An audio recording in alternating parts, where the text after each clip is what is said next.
Hi, welcome to the course Emotions: A Philosophical Introduction. During the next 6 weeks, we will enjoy... Hey! What are you doing here? Get out!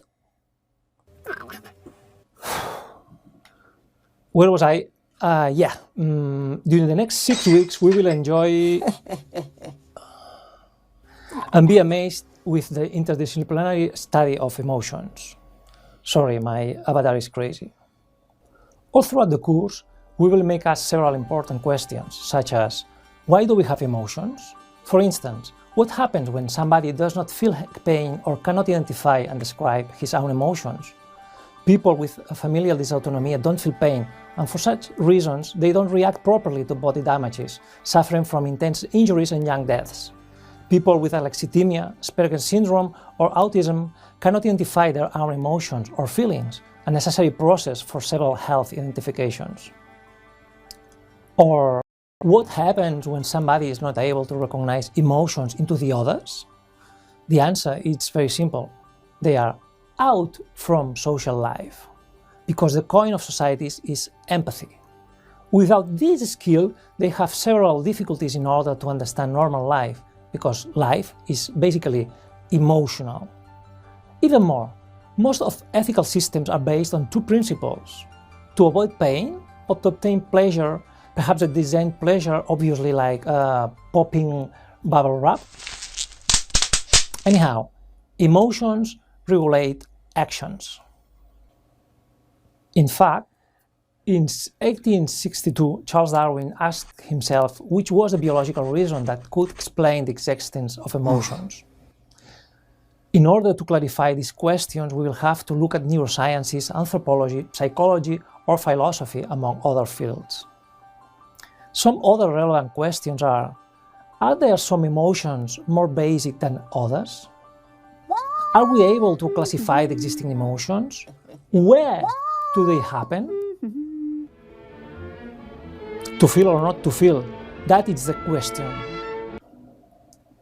Emotions help us to guide our actions, to give adequate answers to our bodily necessities, to survive as living entities, but at the same time make possible different strategies using similar bodies.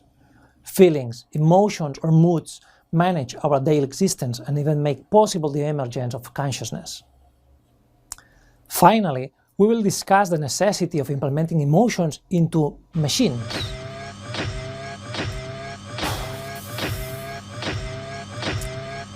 Do robots or computers must have emotions? Hey! If so, will those emotions be like ours? He is a crazy one. Thanks for your time. I hope to see you soon. You, not him. Bye.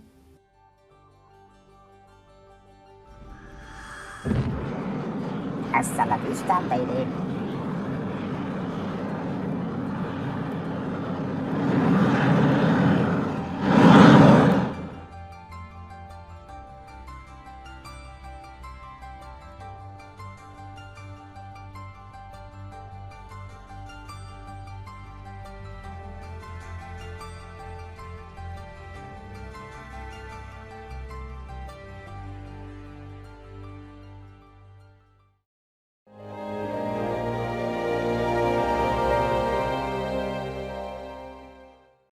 Hi, welcome to this course. You, the bravest among the brave, or perhaps the craziest among the crazy. But anyhow, you are here, and me too, and we will talk about the relationship between philosophy and emotions. So let's go. As you see in this initial conceptual map, there are several related concepts that explain what is an emotion. Well, in fact, and the truth is that while I was speaking, you has not been able to see anything at all because I was joking. You were feeling different things while I was explaining this, and why in the moment that your brain was trying to check what was happening, the problem with the video configuration and other possible options. And the fact is that perhaps you have felt anger, sadness, perhaps surprise or worry about what was happening just at the beginning of this course. And surely after my small joke, you has been smiling or felt joy or perhaps surprise again, or even anger against me again. Well, what has happened there in this moment that you have felt an emotion, and why? Because they are useful in order to decide things. So what is an emotion? The truth is that there is a strong disagreement about what emotions are because of several problems. For example, there are very strong disciplinary divergences regarding methodologies, instruments, models used for the studies of emotions or emotional events that come from different research areas. For example, philosophy, psychology, neurology, sociology, anthropology, and it implies that there is not an agreement about what really an emotion is and about the nature of emotions. At the same time, there is a second problem, that emotions imply something very, very weird, that is the private experience. We feel the emotions, but it's very difficult to explain what I really feeling at a special moment. For example, you can see here several examples of different reactions, that different emotional displays or arousals that has happened during this process in which my avatar is making stupid things like always. So if we take a concept of and phrase of Agustino Hippo and turn to the philosophical research on emotions, and we ask ourselves, what is then an emotion? If no one asks me, I know what it is, but if I wish to explain it with it to him who asks, I don't know. So this is the real situation with the analysis of emotions. Anyhow, we need to describe at least very briefly what are the affective phenomena.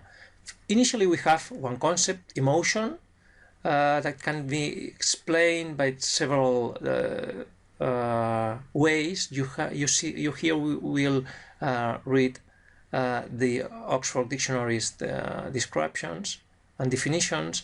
Here, emotion is a strong feeling deriving from one's circumstances, mood, or relationships with others. Affect is the touch, the feeling of, or to move emotionally. The mood is a temporary state of mind or feeling. Feeling is an emotional state or reaction. And emotional is something related to a person's emotions. I don't know if you has understood correctly all these definitions, but if you think carefully, you will see this, that there is a vicious cycle between feeling emotion that pass this emotion to a feeling, and this feeling creates an emotion, the emotion and feeling, it's nothing that can be really solved. For that reason, I suggest a different definition, more academic, in which affective phenomena can be described following several categories. Perhaps a more important, emotion, affect, mood, and feeling.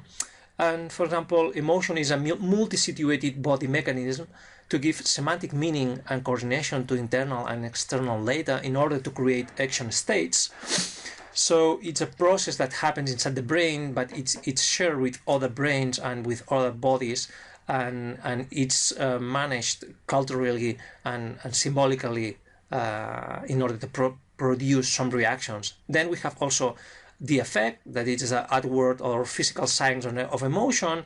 Then a very important aspect of emotions that is the notion of mood, that is a pervasive emotion that longs over or happens over a longer period of time, that it also gives an explanation for the existence of characters, of personalities. And finally, the feeling, the self-perception of an emotional event.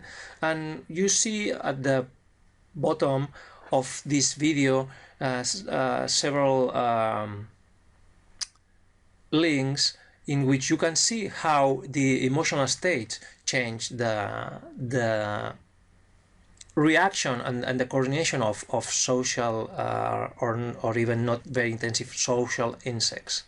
So we have seen things like anger, surprise, fear, or even sadness in the same situation, just because the units of living entities that are perceiving this action are categorizing or are creating tags or trying to understand what is happening and then trying to adapt to this situation, provoking a response. So if you think again carefully, emotions are interactive social processes. Why do we need them, emotions? Because not only we need them, but we need them for several purposes, and it explains their multimodal nature. First, they provide some somatic or physiological responses. Secondly, they provide behavioral and expressive ways to interact with other entities. At the same time, they are always interacting and making deep influences all throughout the cognitive processes that happens into our bodies. And finally, they are the basis of our experiential and subjective relationship with the world. So you can see here an example. You can feel pain at the first moment. Secondly, you can cry. At the third moment, you try to avoid the painful input, and finally, you can understand the whole situation and feel fear. So they are useful for several purposes, from survival to social interactions. So, which is the nature, in a sense, of emotions? There are obviously psychobiological hardwired aspects of emotions that are dealing with our bodily structure, and at the same time emotions are running, are being performed at a symbolic and ideological level, because they are placed into a cultural environment. So in order to finish this initial classroom, I know that it's a lot of information, but we can conclude saying that there is not a true agreement among experts about the definition of what is an emotion. At the same time, we know that emotions, or we have just introduced the point that emotions are a mixture of bodily and cultural processes. And finally, another complex aspect of emotions are multimodal. So thank you so much for being here. I hope we can meet in the second video of this course. And referring to a great popular philosopher, I will say you take care of yourself and each other. Bye. Thank you so much.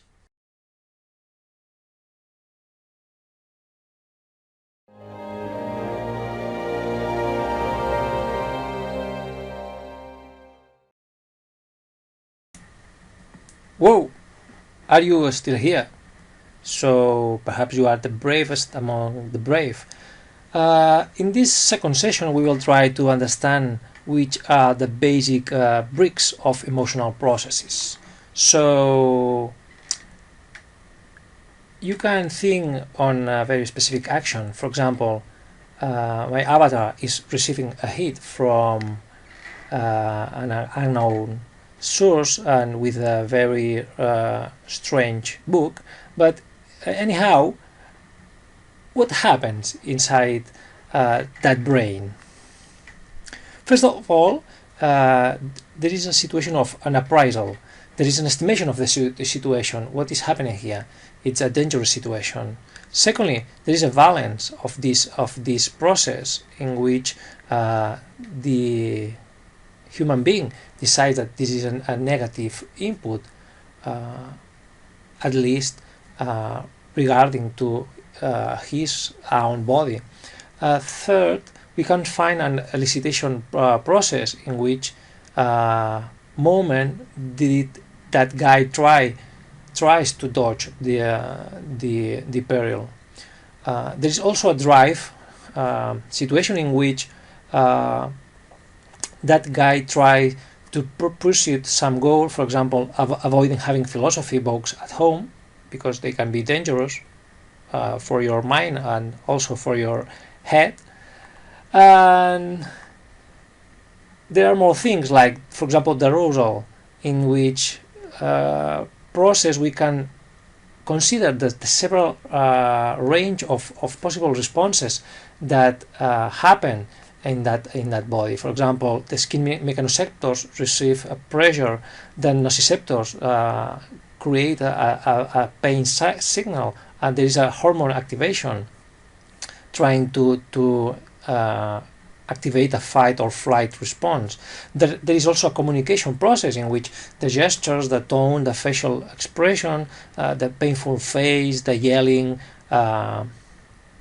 vocalization is produced, and also can produce this situation an empathetical process that is when you put yourself in other people's shoes.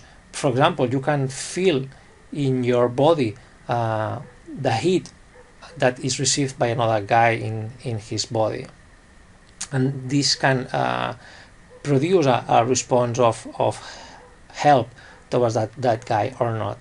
So we can try to find something like a general framework in which but the most important things that happen in an emotional process, and we could think on two basic coordinates, for example, time and intensity, but the truth is that there are three: time, intensity, and valence.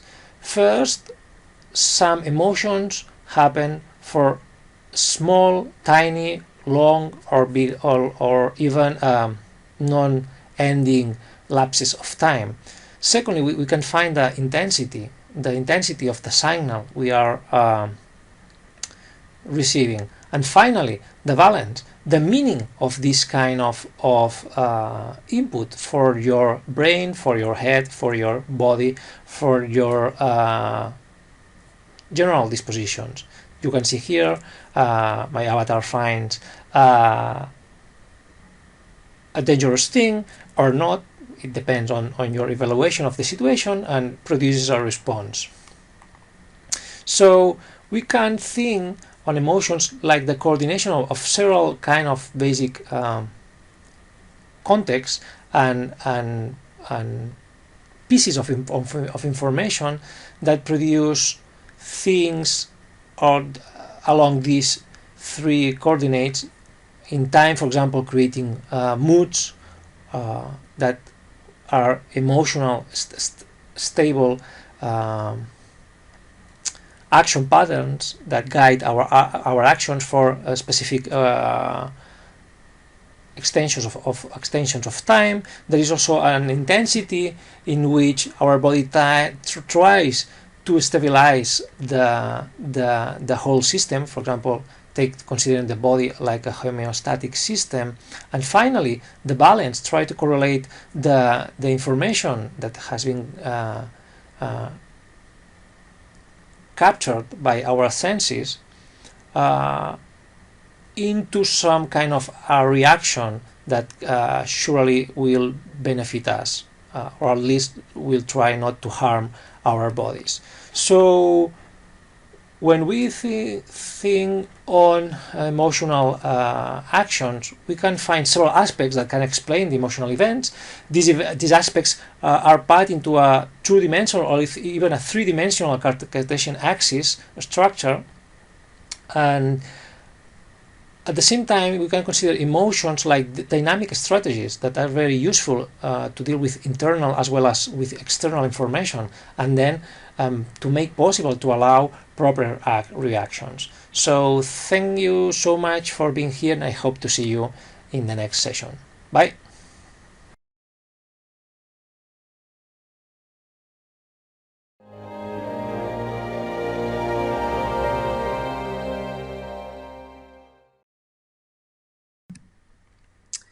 Hi again, guys. We are here trying to understand what are emotions from a philosophical and even broader vision of the emotional events. And in this session, we will try to understand why do exist emotions, and at the same time, how many living entities have emotions. So we will start with a very simple question: which one of these two guys cannot exist? I'm not joking. Well, it's obvious. This one. Why not? Because he has not emotions, and without emotions, people cannot survive. Why? Because they prevent us, for example, from very dangerous situations like painful situations that are continuously embedded in our lives. So, why do exist emotions? There are several reasons. First of all, they allow body regulation and make possible the survival of that specific living entity. Secondly, they are very important. That in fact they are crucial for the cognitive processes that happen in our brains and in our bodies and in the environment that makes possible this grounded cognitive process. And finally, they are absolutely necessary for social interaction, at least for complex social interaction. So we will try to make some examples on these three events or domains in which emotions are very important. First of all, body regulation. Look, you can find here my avatar has a stomach pain. We don't know why, but in any case, what happens is that the body sends a signal to the brain and says, "You guy, you must react," which is the reaction. No words. You can understand this correctly without my direct interpretation, and if not, you have a problem. And finally, what happens that my avatar is happy with the final situation. So the automatic checking of the internal state of the body sends messages to the brain that reacts trying to find a solution, and on achieve the solution, the brain make a happy response for the whole system. It's what do you feel before and after go to the toilet. There is a second option. In this case, happens the same painful situation, but my avatar doesn't react at a proper time and explodes, and it provokes the end of this life. This is the basic regulatory, bodily regulatory purpose of the emotional system. This is another domain, cognition. What makes the brain, in order to understand and to process information, make two different things. One is to map information, receive multimodal information from several sensory inputs from our body and also with external contributions, and at the same time need to select all this information and to tag all this information and to make a recording of all this information into the brain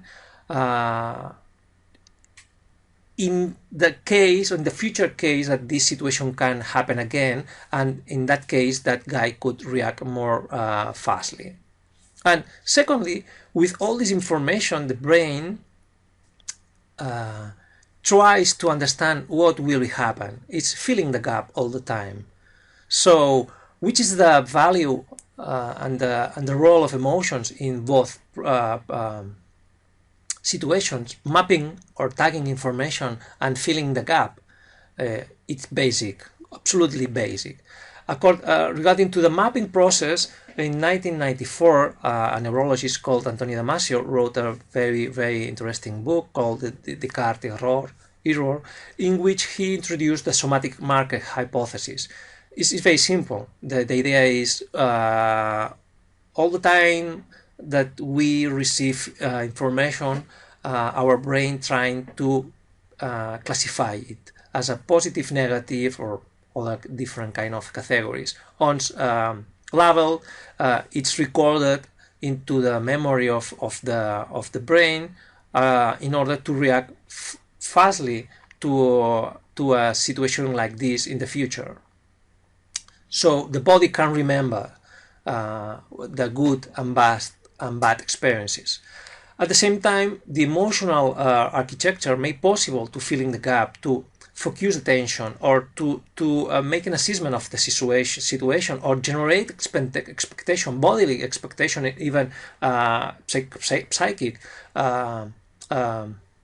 expectations, can generate appraising of specific effects, or even manage the goals of the body, and finally help to select the best action in order to survive, in order to solve that situation.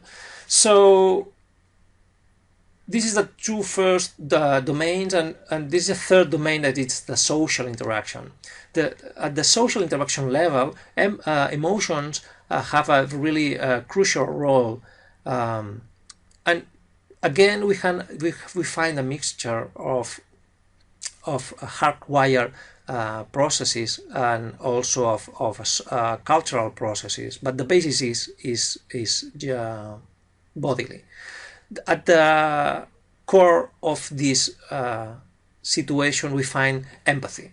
Empathy is the capacity to put in others' shoes. You remember from the other video, but it's not a emotional like an internal experience of the guy who is feeling empathy. At the same time, it's a evolutionary mechanism in order to make possible the simulation of sensory motor processes, and it happens at a neural level thanks to a specific area of the brain, the F5 region, in which we can find mirror neurons. We will talk about this at different sessions, and this makes possible that we are able to imitate other beings like us, or even not like that. You can see here an image of a small primate imitating human behavior just automatically without no training, because we are designed to react using this mimicry, natural mimicry. All this structure makes possible what I've called as emosity, the bodily emotional skill that shapes all living domains, in which we need to understand the world as an emotional place. There are not neutral events, never, and we share this understanding of the nature of these events in an emotional way with another guys, and even understand this situation according our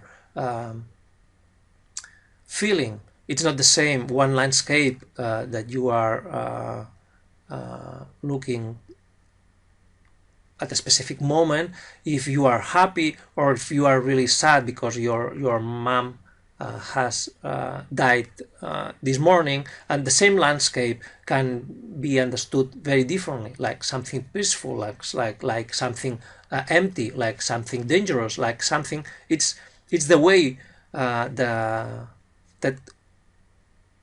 use the humans and the brains to understand the situations. So, how many entities have emotions?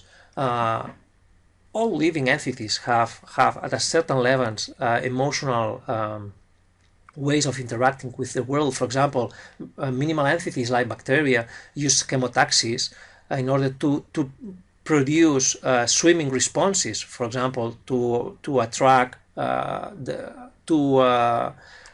good chemical signal, or to make a repulsive reaction, and also an attempt to put far that dangerous chemical substance from the own bacteria. At the same time, more complex entities like plants, fishes, mammals, primates, or humans have also emotions. So the conclusions of these sessions are very clear. First is that the emotions really cover a broad range of functional roles like bodily, cognitive, and social roles. Secondly, emotions are an evolutionary property of living entities, and with them we can produce more adaptive actions and more rich actions. We can design a bigger range of possible actions according to different ways of understanding the same emotions, the same informational clues.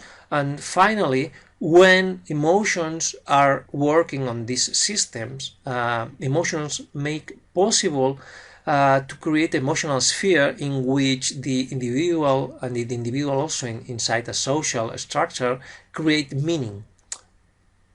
In a nutshell, emotions are the mechanism by which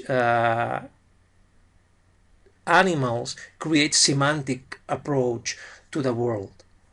Well, thank you so much again, and hope that you are enjoying this course.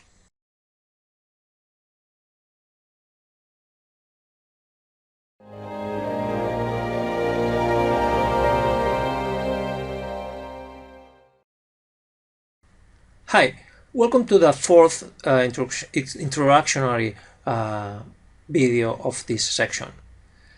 In this section we will try to understand how did emotions evolve, and who was the first person to think about this process. It was Charles Darwin in 1872, and he wrote a very interesting book called Expression of the Emotions in Men and Animals, in which he tried to understand why, not only why men and animals have emotions, but also why they express them. It's a very important aspects of this event, of the nature of this event. So from his studies and other guys since then, we know that emotions are useful for survival purposes, but at the same time we know that they're very useful for social aspects of living interaction. First of all, they are innate, they are hardwired. Most of them we cannot choose to feel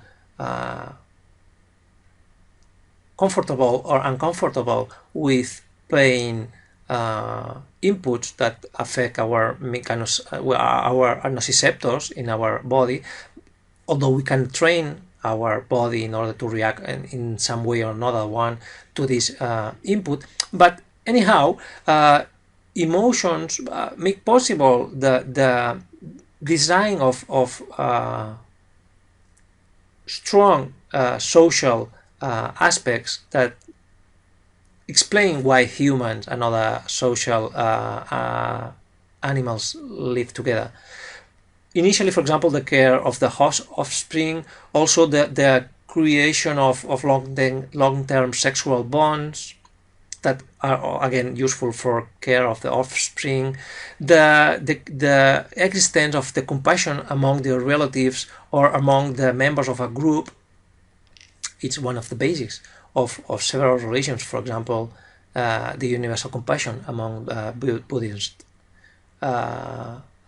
thinkers and practitioners, and also, for example, the modulating of social hierarchies, and finally the existence of sensory, motor, and emotional processes by empathy that are based, as you remember, on neural processes that happens into our heads. So emotions are useful for several things.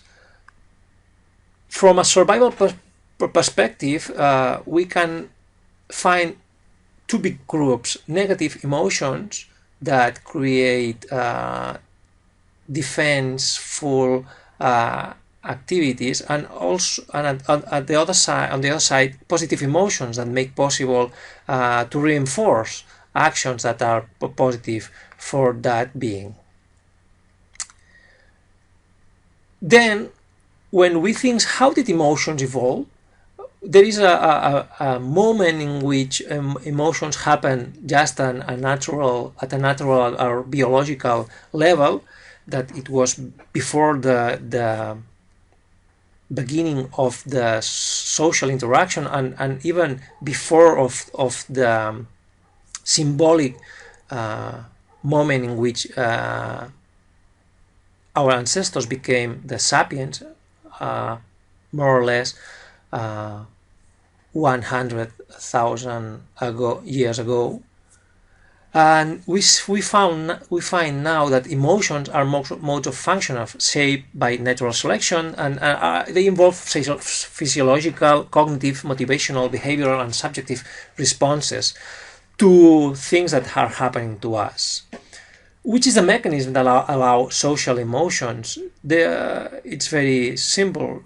It's the existence of special neurons called mirror neurons that are localized into the F5 brain area, the anterior interparietal area, and they make possible the sensory motor mimicry that it's necessary for a being in order to understand what is happening in that entity, and it makes possible that we make predictions about what will happen if we see somebody that it's walking toward us. We can calculate how long will take him or her to arrive until us, and then to prepare reactions to this process. And also this mirror neuronal system make possible the creation of internal states in which we can feel sad because we see somebody that is feeling something negative. This is the reason by which we go to the cinema,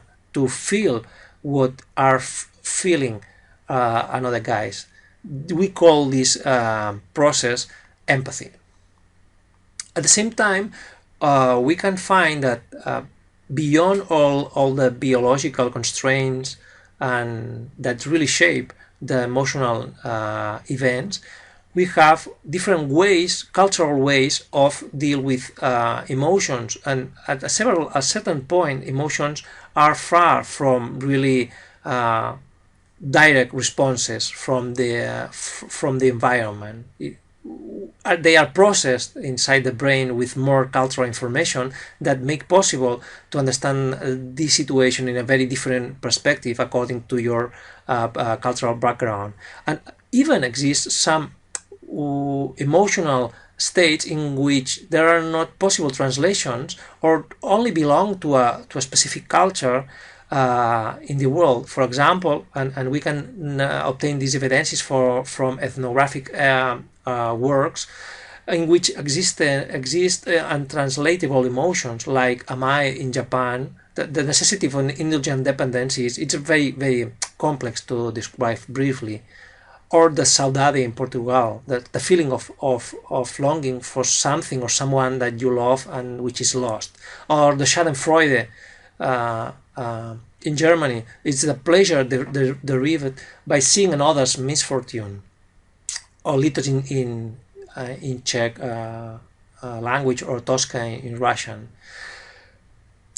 There are cultural specific ways to understand internal states, and consequently they are tagged and they are conceptualized in a different and specific way. So, trying to put in order all the previous ideas, we can understand emotions like an evolutionary strategy. They are at the same time shared among humans, allowing social actions. They are more obviously more living entities that are social and that are not human.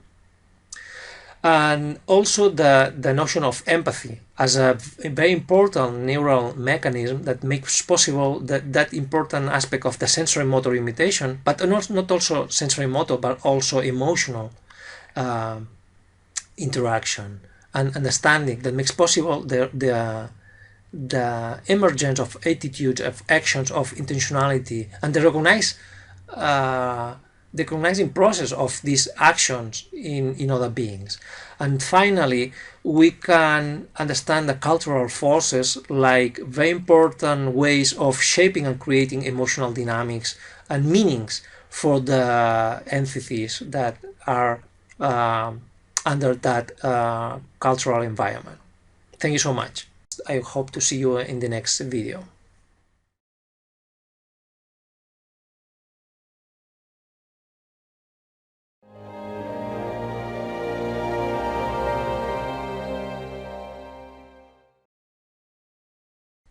Hi, welcome to the last video of this introduction about the nature of emotions.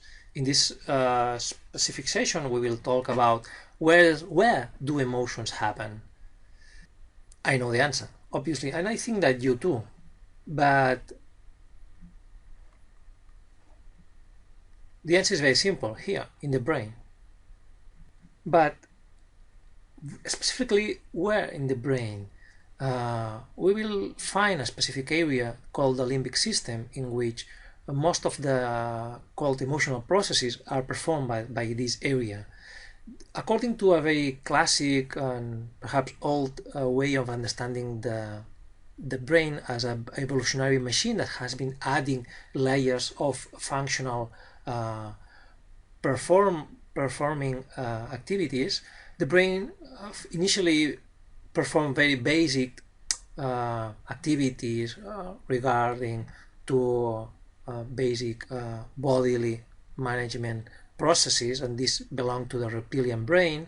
Secondly, emerged a second level control area called the limbic system that add the capacity of create values for the informational inputs, internal or external. And finally emerged the neocortex, the upper level on the evolutionary process of human beings, and that made possible the emergence of the modern sapiens, the emergence of the symbolic processes.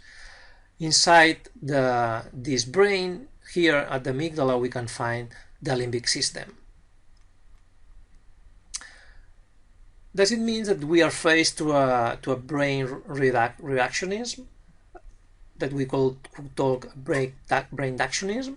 It's a very stupid word I have invented just for this session, I know, but the truth is that the trend or the fashion towards the neuronal methods that make possible the analysis of several actions has put a lot of people to talk about neuroethics, neurocognition of dance, neuromarketing, neuroeconomics, neuropolitics, neuro everything. Everything is neuro. It's true. Yes, it's like if we talk about atomic medicine, atomic dance, atomic everything contains atoms. So it's not an excuse, but it's understandable. Why? Because, well, the brain is placed into the body, and at the same time there are other bodily mechanisms that are modulated by the brain, but that happens independently of it, that can be placed into the hormonal systems, into the neuromodulator systems, into the hormones.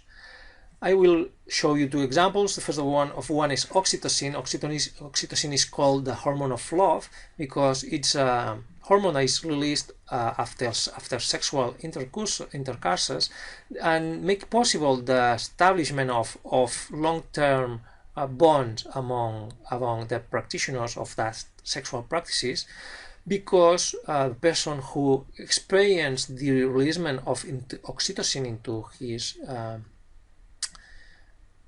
bodily system, feels the necessity of maintain a relationship with that person.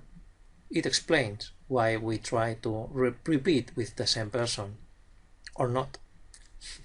And secondly, adrenaline, that it's an hormone that produces a bodily reaction, preparation towards a fearful menace. For example, when somebody is trying to attack us, and our heart start to produce a higher movement, a more intense movement, just to produce a more intense flow of blood that distributes more oxygen into the muscles and produce specific responses that make possible a fast reaction to a situation that is dangerous. But it's not only gold that glitters, but for example, there is a person called Dale Decker in the United States that experiments more than 100 involuntary orgasms each day. So it's not funny. I think that, and I can understand that some of you can think, well, this is fantastic, 100 orgasms each day, but not, because he experienced this specific reward that was created by evolutionary forces in specific situations by which has not a specific meaning. It's the same that happens with chronic pain. Pain has a evolutionary expression, and it's understandable thanks to specific action-reaction activities. But when it's chronic, you has nothing against to react to. The same happens with this kind of physical reaction. In fact, because of so many orgasms, he has not sex with his couple because it has no sense, and it affects his personal life because he has a family. It's not so funny. Nothing is white or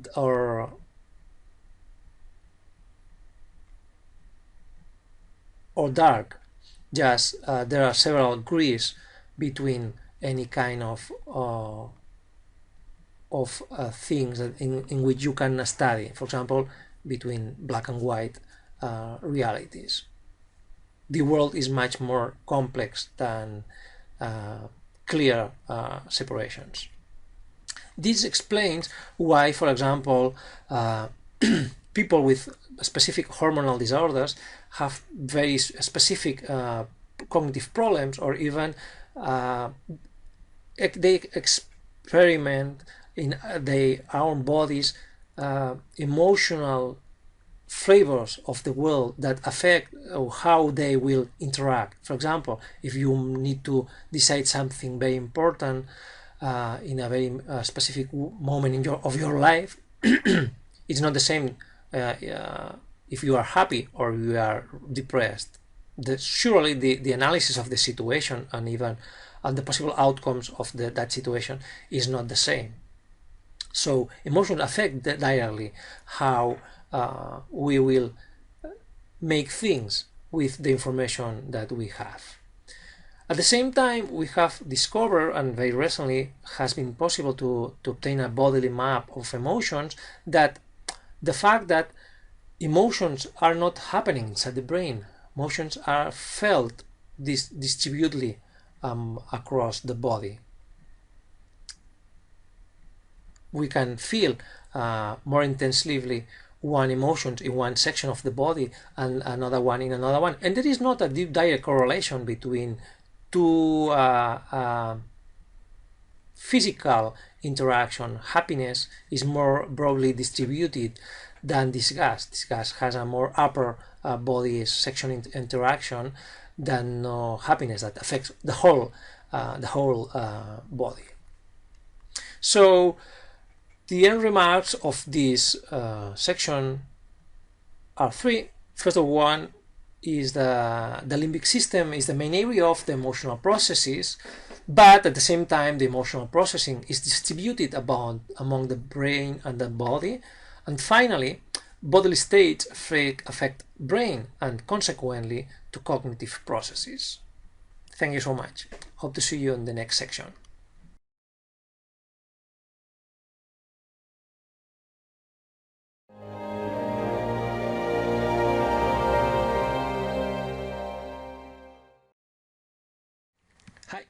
Welcome to the second week of this course. Now we will try to understand how many emotions do exist, and at the same time to identify perhaps the smallest units of the universe of emotions. We think that we can call them proto-emotions, and surely they are the holy grail of emo studies. We must start with one statement. Nature, working all across the evolution, has tried to use as low resources as possible. So nature, and I am following the words of Johannes Kepler, it really loves simplicity, loves unity, and uses one cause for many effects. So there is something like the atomic nature of the emotions. I think so, and this very initial area of what an emotion is can be called a proto-emotion. Arrietty in 1967 described what were proto-emotions. He thought that they were experiences of inner status that couldn't be sharply localized and involved the whole or the large part of the organism. And he thought that this kind of emotions were the first layer of a very complex set of layers in which emotions had different roles. He thought on proto-emotions as first-order emotions.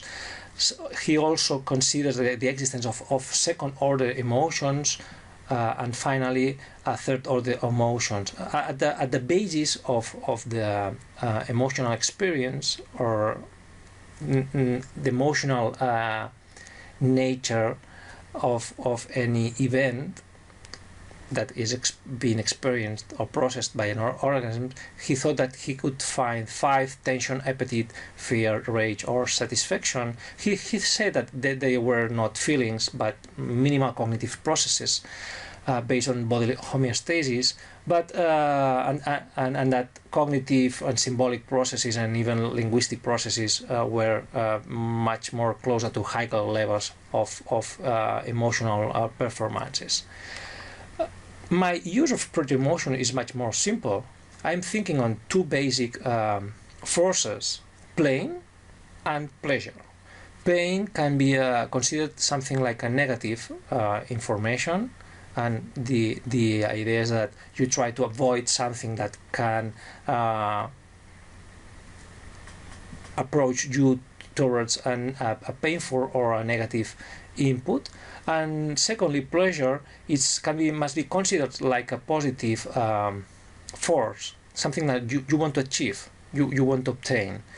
Both proto-emotional attitudes are really hardwired in our bodies, and from these basic ideas, I think that we can really infer and to understand a much more complex way to combine positive, negative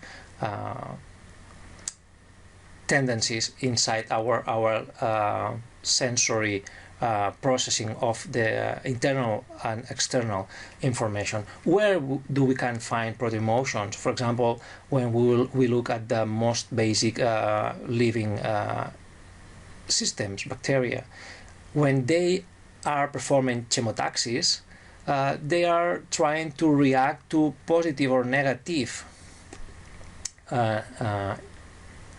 gradients of chemical substances, and they are attracted or repelled in order of how they consider that kind of substance is positive or negative. It's not a conscious process, obviously. It's an automated reaction.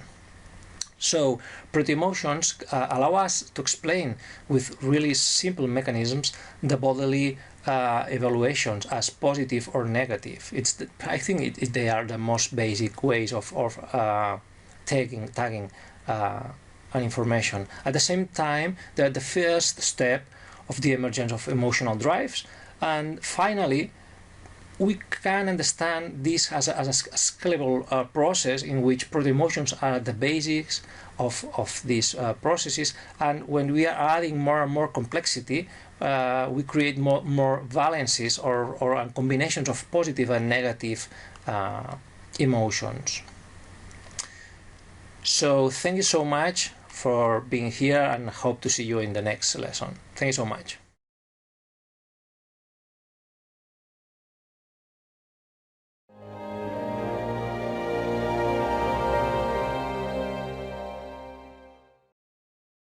Hi guys, welcome again. We are talking today about a very important thing, how to classify emotions. We are talking about the taxonomy of emotions. So the truth is that when we look at the emotional universe, we can see that there are a lot of different kinds of emotions. So we can state that and to affirm that there are several emotional events. We need to classify them because we need to understand things, and we need to put order into the world. But all the attempts are really difficult. Just as an initial classification, we can say that there are proto-emotions. We talked about them in the previous session, and there are also basic and primary, secondary and tertiary emotions. So we will try to understand all these levels. Basic emotions. Is there any agreement among experts on emotional studies about which are the basic emotions? The answer is no. No idea. There is no agreement. It's incredible. It's funny. It's terrible. It's, I don't know. You can imagine the perfect word to describe this situation. But the truth is that you can see here a list of several theories thinking on which are the basic emotions, and the truth is that each author says that the basic emotions are a different list than the other author. This only when we try to describe the basic emotions, not all the existent emotions, but only the basic ones. So if we have not a universal agreement on this at this level, how can we try to think that can be solved at an upper level? Then it doesn't happen. We can see, for example, when we try to describe secondary or tertiary emotions, if we are not sure about a general agreement on the primary or basic ones, then it's very difficult to have an agreement on the secondary and tertiary. And you can see in this table that it's very difficult to establish really objective ways of understanding about how we can infer that one emotion it's a subsection of another emotion, or it's a variation of another emotion that is more important. Then why does this happen? It's because of several aspects, because there are several authors using very different methodological perspectives.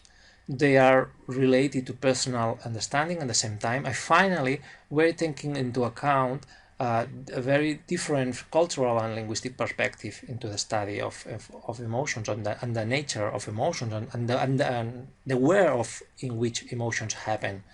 So, and anyhow, we need to classify in order to understand them. And I can suggest as a possible solution trying to combine results from evolutionary and bodily analysis, trying to understand how the body reacts more basically, and some of these attempts that you have seen in previous slides, have tried at least this, but even in that case they do not agree. For example, trying to understand if special muscles describe special emotions, and special muscle combinations explain really very different emotions. We can also combine this with the very rich resources provided by anthropological studies. And finally, there is very important a way of trying to obtain new knowledge on these topics and the evolution of emotions, trying to make computer simulations on social evolution, on social interaction, trying to introduce emotional values into these emotions. For example, I've been working on this area for some years. This is one of the examples of my research. I called the Game of Emotions, following I was inspired by the great Game of Life of Conway in the 1970s. And what we tried is to make a computer simulation in which very basic units had positive and negative balances, which we called the genome. We considered a genetic triplet and also an ambient triplet, and these triplets were creating ways of deciding with positive or negative values answers to the situations in which that entity was living in. So we can at least conclude that emotions run at different levels of complexity and performance.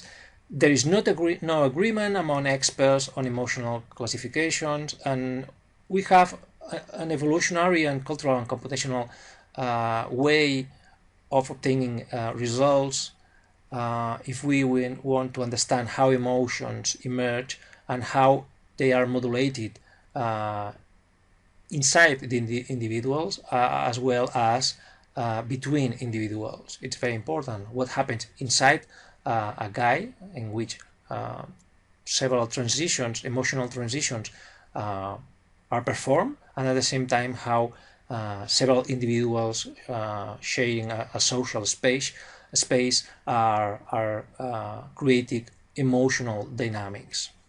So thank you so much. I hope you have enjoyed this session, and I hope to see you or hear you or whatever we are doing in this moment. Thank you so much.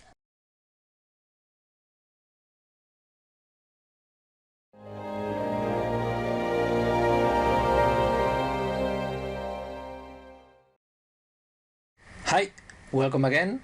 In this session we will talk about the geography of emotions and the distinction between guilt and shame cultures.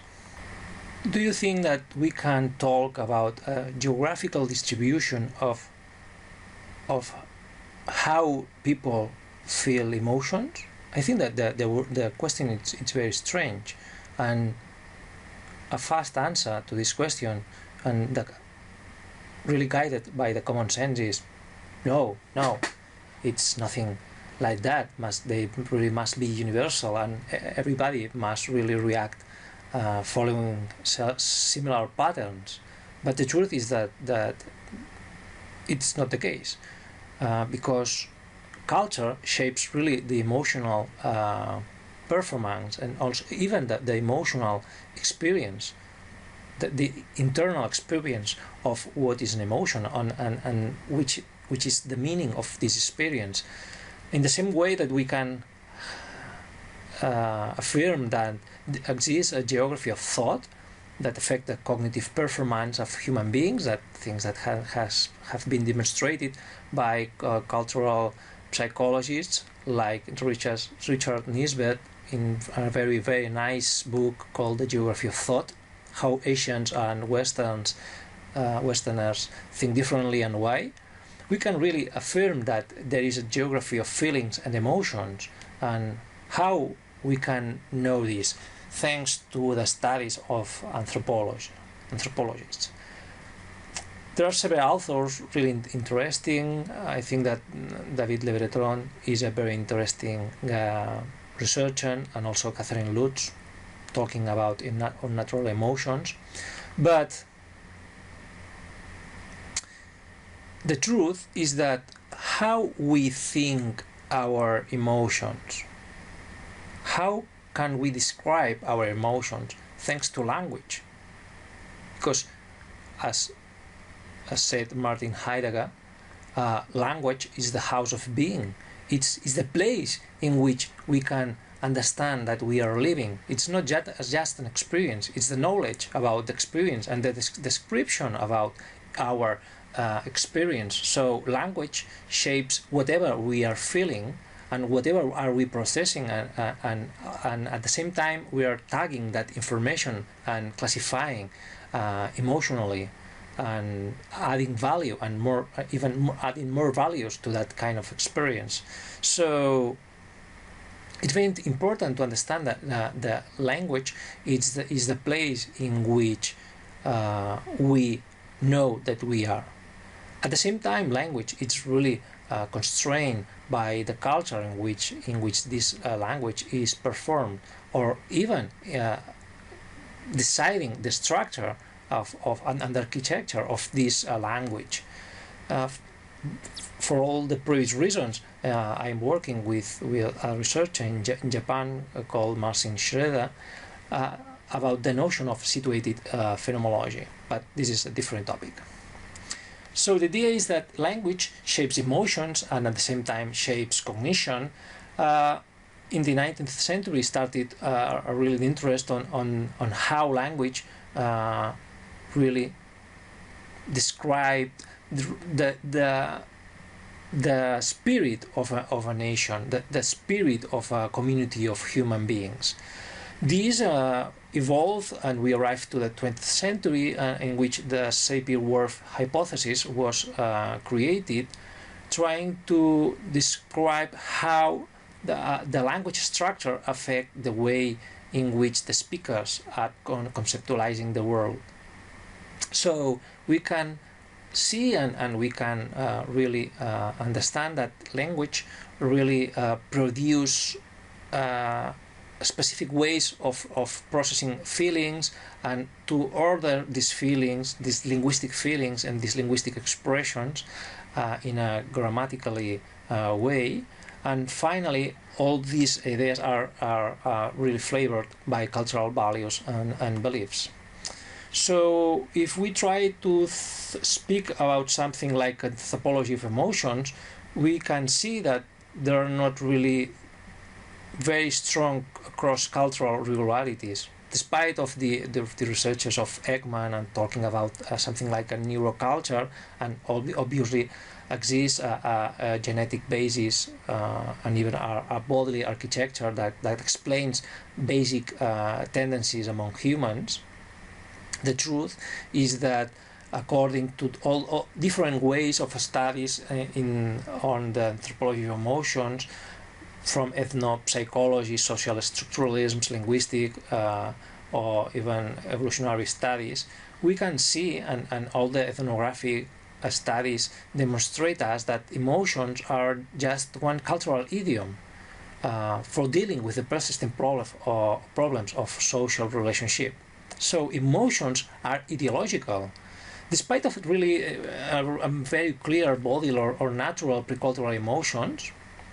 And I can remind you the debates on the classification of emotions, and even my statement on the existence of proto-emotions. But very basic emotions, despite of all these things, we can see that emotions are really running into a social sphere, and emotions are really basic for the moral relationship among individuals. So it's very interesting to discover, at least for you, I think, the idea that exist cultures of guilt and cultures of shame. Some cultures try to make that the individuals that are living in that area feel in a specific way when happens something.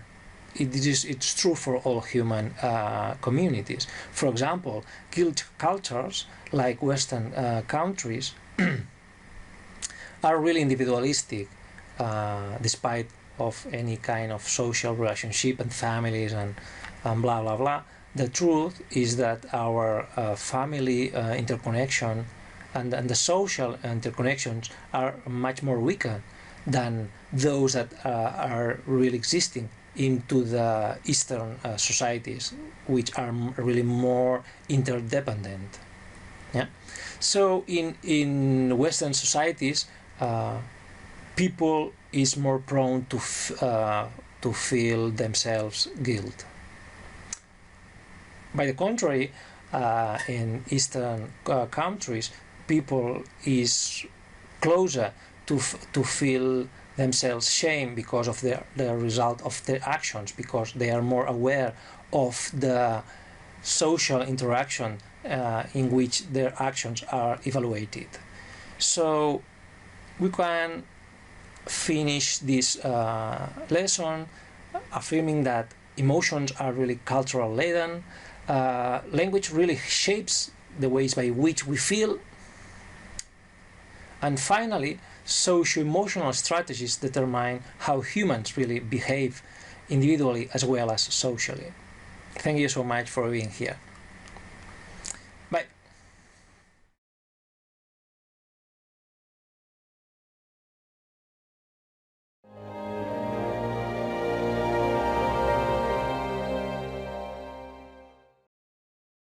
Hi, welcome to this next session.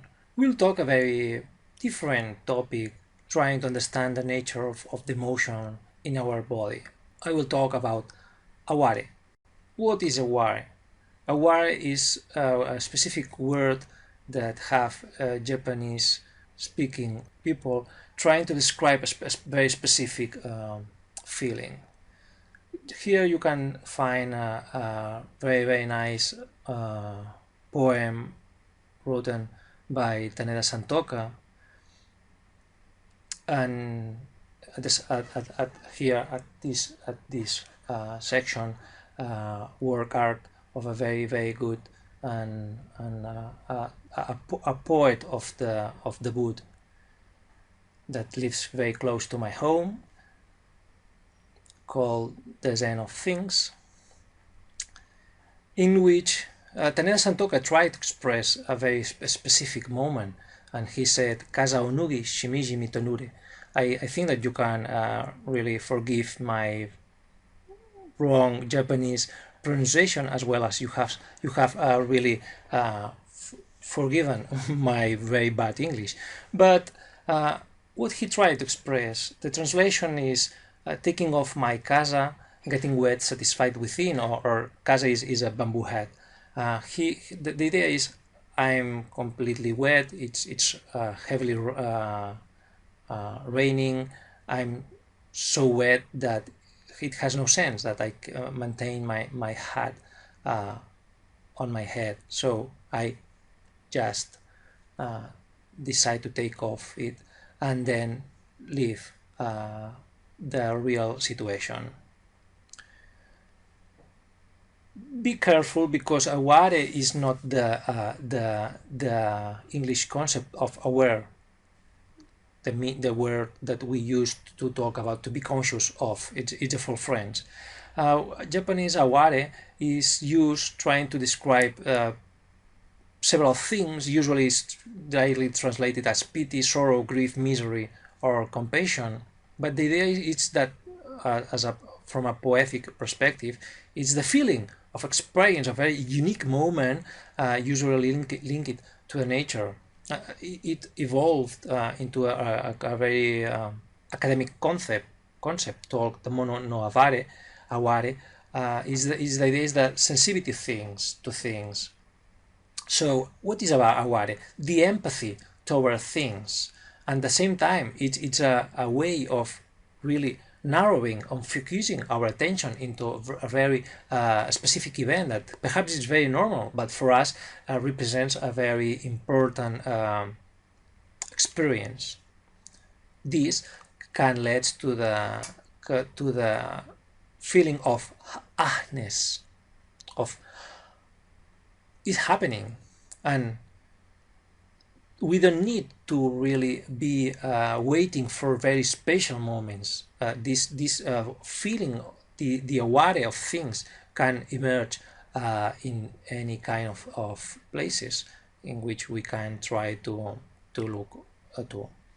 What will imply, and what I am talking about this very specific cultural word, because if you think carefully, when we select data and we create attitudinal trends towards some kind of new information, we are really emotionally shaped towards this kind of action.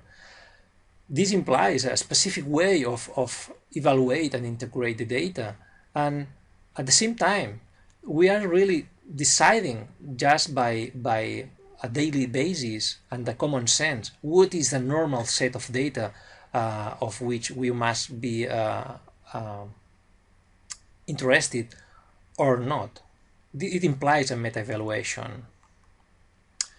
So, sorry, if we try to understand what said Wittgenstein, the first Wittgenstein, later he changed, he said, the world is my world, this is manifest in the fact that the limits of language, of that language which alone I understand, mean the limits of my world. But the truth is that is not here in this way, but the world is our world. If you combine the last two sessions, you can think on the social nature of the feeling of an event. We feel events shaped by our cultural values and at the same time shaped by our personal memories of the things. But it's a social process that is shaped by language. At the same time, this kind of attitude or mood or action or attitude toward things really shapes the ways by which we are interacting with the world. So really, we can conclude that emotional filters condition the way by which we capture the world. These filters shape the range and value of our experiences, and all these emotional filters really can create intentional behaviors. Obviously, these filters are cultural oriented. And obviously, I'm sorry, Taneda Santoka really was a great haiku poet. I really suggest you to read him with a calm spirit and with all the respect towards a very honest guy. Thank you so much. Bye.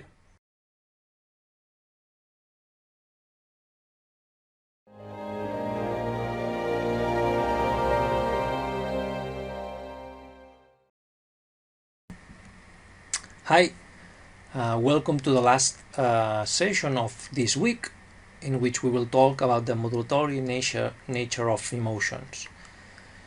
So, when we are talking about emotions, the truth is that emotions are not just emotions; they are always related to things. They are things that look to one point and tag that information with previous information and then try to produce an answer according to previous ideas. And during this process also can happen more changes and more modulations. For example, the nature of the modulatory nature of an emotion can be exemplified by pain. It's truth, no pain, no gain. I don't know, but the truth is that, let me explain you several things about pain. In the first scenario, we are taking into account something like the situation in which you cut yourself and the small cut activate the nociceptors of your body, and then you feel pain in your hand. You can really feel a strong pain because you've accept for this situation, the rest of your body is fine and working perfectly. In the second scenario, you are really being injured by several cuts and hits in your body. So what happens is that your body is not processing at the same level the previous small cut and the actual cut, because if not, it will be the hell. But it doesn't happen. Your body really understands that some things are more important than another one, and then suppress the information of stupid injuries and help you to really be focused into bigger ones. In the third scenario, I will explain you that there are people who really are really insensitive to pain because they are suffering from several kind of medical disorders. So what happens that they are insensitive to pain, that they don't perceive the painful stimulus they are arriving to their brains. At the same time, they are not able to react properly to that pain information alert, and surely they will really be exposed to more damages than a normal person, because if you put your hand into a really hot place, your nociceptors tell you that really move your hand from this place, because it's dangerous and you can really lose your hand because of the injuries.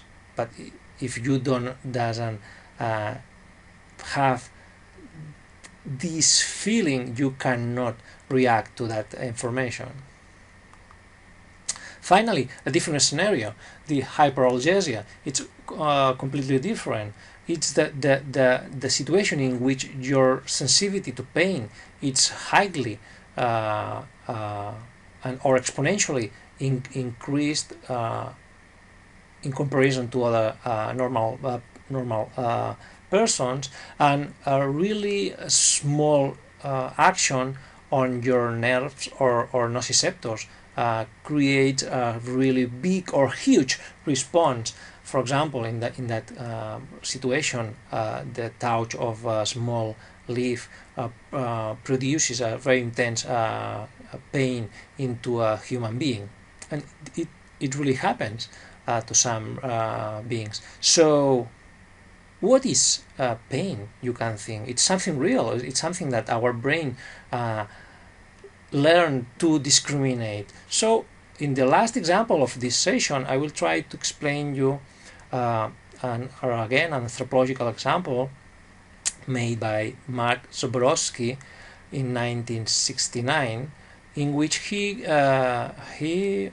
went to a hospital in Boston and tried to understand whether people with different cultural background, and he identified Italian, Irish, Jew, and people the people born in the United States as a first and second generation, if they really express differences related to the experience on pain. The idea was the intensity, the quality, the duration, the sensation description, the expression of pain, the tolerance toward pain, the attitude toward doctors when they are talking about what is happening in your body, the care petition of the patients to the hospital caretakers, the family activities. The idea was all these things really affect how people feel pain, and the answer is yes, definitively. Because people really have a cultural and personal way to deal with emotional information, and therefore we can understand that pain, it's not really a an existent thing. It's not a real property of the body, but a modular and dynamic way of codifying information.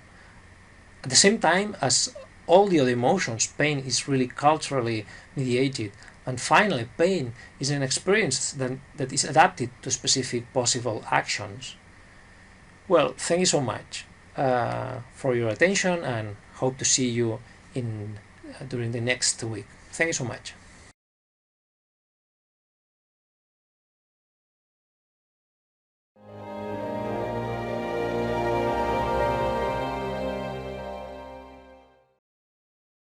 Welcome to this third week of this course. I'm addressing to the survivors of all the previous classes, and in which week we will try to understand the notion of feeling, and especially in this session we will try to answer to this question: are we going from nonsense to sense? And we try to identify this question into a very specific living entity, bacteria. So, what are living entities? They are first physical entities. They are made of physical substances, and because of the physical nature, and because of a very specific way of encoding these physical substances, all living entities try to make very similar things. They try to survive, avoiding dangerous things or negative situations. They try to reproduce. We can discuss about the nature of viruses or not, but if they are living entities or not. But anyhow, they try to survive, they try to reproduce. They, at the same time, they try to receive energy supplies, that is, to obtain food, to add energy to their metabolisms. At the same time, they try to maintain the homeostatic equilibrium, and they try to interact with the environment.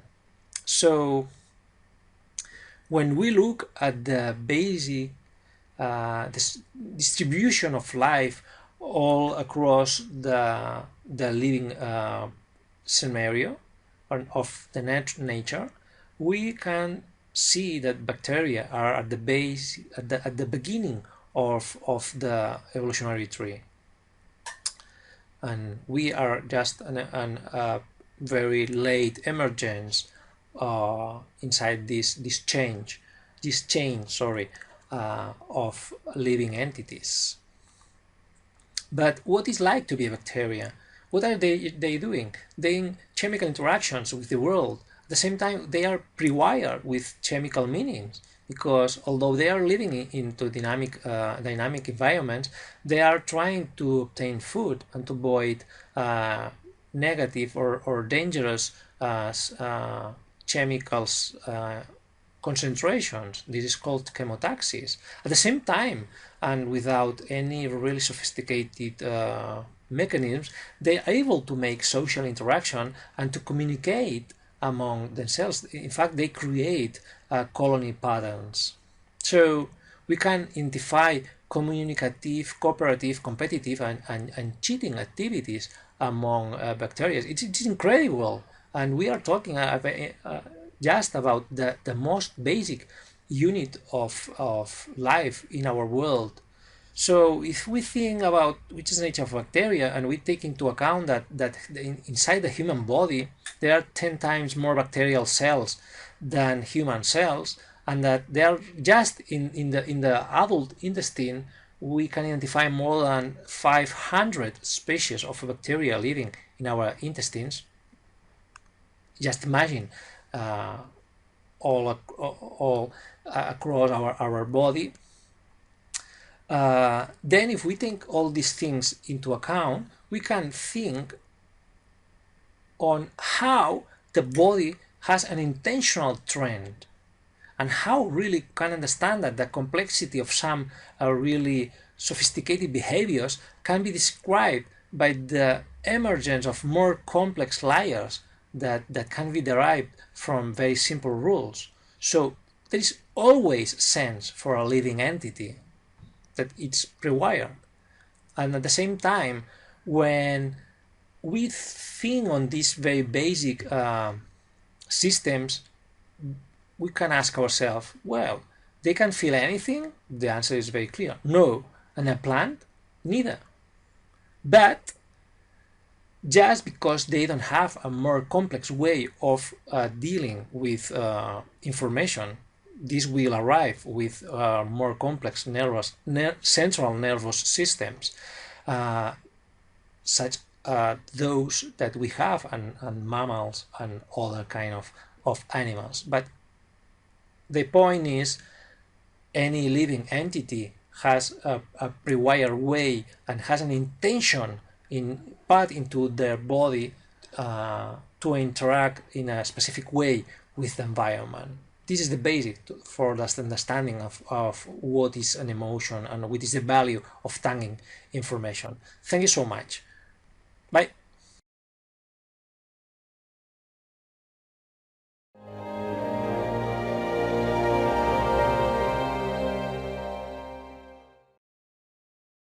Hi, welcome again. In this session, we will talk about animal emotion. Do animals have emotions? We can answer to this question very clearly. Yes, we have several evidences that show us that animals have emotions, and there are historical studies and a lot of contemporary studies that can justify this answer. From neuroscience, from ethological studies, from direct observation studies in urban environments, from normal scenarios. There are a lot of information that can justify this answer. But you need all at the same time not be caught by the anthropomorphism when we look at these studies. For example, when we look at dolphins, and there are a lot of people who really love dolphins, they love them because they think that they are smiling, just because the structure of their head is interpreted by our brain like a smiling face. And it happens because human beings suffer from pareidolia. It's a psychological phenomenon in which we try to classify things that we are watching, and we are always trying to find patterns similar to those patterns really more familiar with us, like human patterns. And the most usual patterns of human beings are faces. So we are always interpreting things as faces. It explains that, for example, in 2004, somebody paid $28,000 for a toast in which, with some effort, you can see the Virgin Mary. It's really strange to pay that sum of money. It's a coincidence first, and second, it's our brain that reconstruct this image. It's not a real image. So, although it seems incredible, the structure determines our emotional perception. For example, there is a researcher in Ohio called Martinez, who has been making studies on how the structure of the face, of the same face, of the same neutral face, can be interpreted as a emotional laden face. For example, you see here in these pictures how in the A it's a normal picture of a normal guy making a normal face, and if you just modify the distribution of the information in those pictures, for example, in B and C pictures, you change this area and this area, yeah, and just the distances between the specific points in your face really turn your face into a specific emotional phase. For example, BNC changes of the original photograph. It's not a real guy. It's a guy modified, just changing the photograph, are perceived by observers like angry faces. And finally, the DNE photographs are perceived as sad faces, and it's very, very incredible. Just we only looking at the nature, at natural structures, we are adding on our internal conception of the meaning of these images. In this case, just because of the change of the face. This also was explained by in another sense by Stephen Jay Gould, the great biologist and scientific popular scientific writer, in a very nice book called The Panda's Thumb, in which he expressed a very simple ideas. Just look at Walt Disney films in which the good characters and the great heroes are very close to the child structure that have human child. For example, big head and big eyes. By the contrary, bad characters have a small brain, a small head, and a small eyes. So just looking at the morphology of the person, of the character that is entering into the scene, you can understand which is the good one and which is the bad one. So not only animals have emotions, but at the same time animals have, and dogs in this case, this is very, very close to us, into the Time research, published in Current Biology in 12 February 2015, has been demonstrated that the dogs can discriminate emotional expression of human faces, even of half-cut human faces. So we are not only designed by natural evolution to understand our emotions, but even to the emotions, to similar clues that are performed by animals close to us, expressing things. Finally, what feel plants? They really feel pain? No. If you have interest in this topic, there is a very, very nice course in Coursera by the Tel Aviv University, What a Plant Knows, and other things you didn't know about plants, in which they explain that plants have mechanoreceptors, so they have a sensitivity to pressure, to movement, they can have a spatial understanding of what's happening. They have a chemical interaction with the environment. They even perceive the gravitropism, the position of their body. They also make circumlotations, movements, following and being influenced by this gravitropism, but they have no, for example, nociceptors, so they cannot feel the pain or just have a record of the pain. They are there and they have more basic interactions with the world. At the end, emotions, more complex emotions, added more ways to survive and to process more carefully a smaller amount of data. So, concluding, living entities receive information from several sources. At the same time, some animals integrate them and feel things about them, and they therefore orientate their actions following these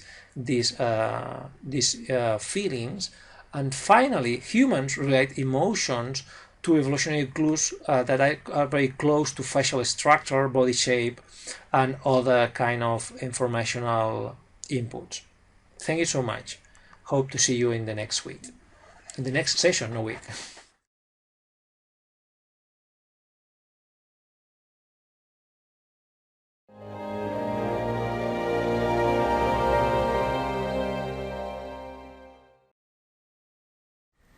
Hi, today we will talk about the qualia problem. You will think, whoa, what is this? Don't worry, I'll try to answer you. What do qualia are? Qualia are the personal, conscious and phenomenal experience of an event. It's that kind of experiences that belong to our inner perception of the existence of the world. And it's a so difficult problem that it's called a hard problem into the cognitive and mind studies, because we can find a very strong problem that the emotions are related to personal feelings, to personal experiences of what are we feeling into our internal states. For example, when I think on a chocolate ice cream, the experience of what I am feeling, it's a very personal experience. I cannot translate to other persons. I can explain it. I can explain how I feel, which are the emotional memories that give some value, specific values to that experience, or even to the idea of the future experience about eating that kind of piece of food. But the truth is that nobody can feel the same like me eating that kind of piece. Philosophers are very prone to talk about mental experiments, and I think that you will be very fastly bored if I keep talking on this topic without more examples. But the point is, well, we know that we feel things. We don't know what is the feeling of something, like the feeling of a color, for example. We know that our sensory receptors of light translate some specific pieces of information, of vertical, of horizontal kind of data of the visual inputs, and also about the colors, and then all those processes are reconstructed inside the brain that creates something like an image of what's happening out in the outside. But perhaps we don't know how it's produced or how we really make this process, but we know that we have those processes, and we know that other human beings talk about these processes, but only humans are able to have this qualia. Well, there is a very big problem that the only animal who has symbolic language in order to try to think about what is happening is the human being. But some experts try to think on a new possibility. What could happen if we were able to teach symbolic language to other animals? The chosen animals were these were the chimpanzees, and during the 60s and 70s were performed several experiments on animal language acquisition in which they tried to teach words to those chimpanzees, and then try to observe what were they able to do with those words. There were two famous animals. One was Washoe, a female. Another one was Nimchinsky, a male. The female learned more words, 350 words, and with her expressions she demonstrated to have a real empathy toward humans. At the same time was able to express self-consciousness processes. For example, she said one time, "Me, Washoe," looking to the mirror. And even she was able to make new words, for example, combining noun words like metal, cup, or drink in order to produce a new joint concept, trying to express what was a thermal.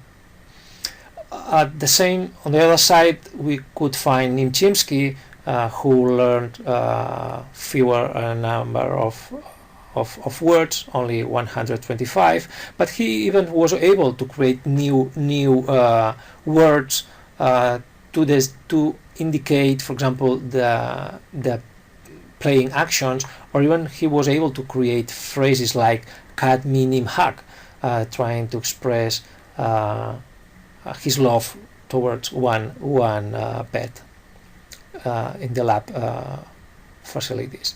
So we know that some animals, when they receive a symbolic training, they are able to produce the kind of personal experiences with which we know that we are able to understand the world. The difference is that we have symbolic language and the other animals have not so progressed and so well constructed language in order to think about the world, not to feel the world, but to be aware about the feeling and the meaning of their own experience. So we can really strongly correlate emotions with qualia without more possibilities. No, because for example we can see that emotions are related to non-verbal communication, for example body gestures,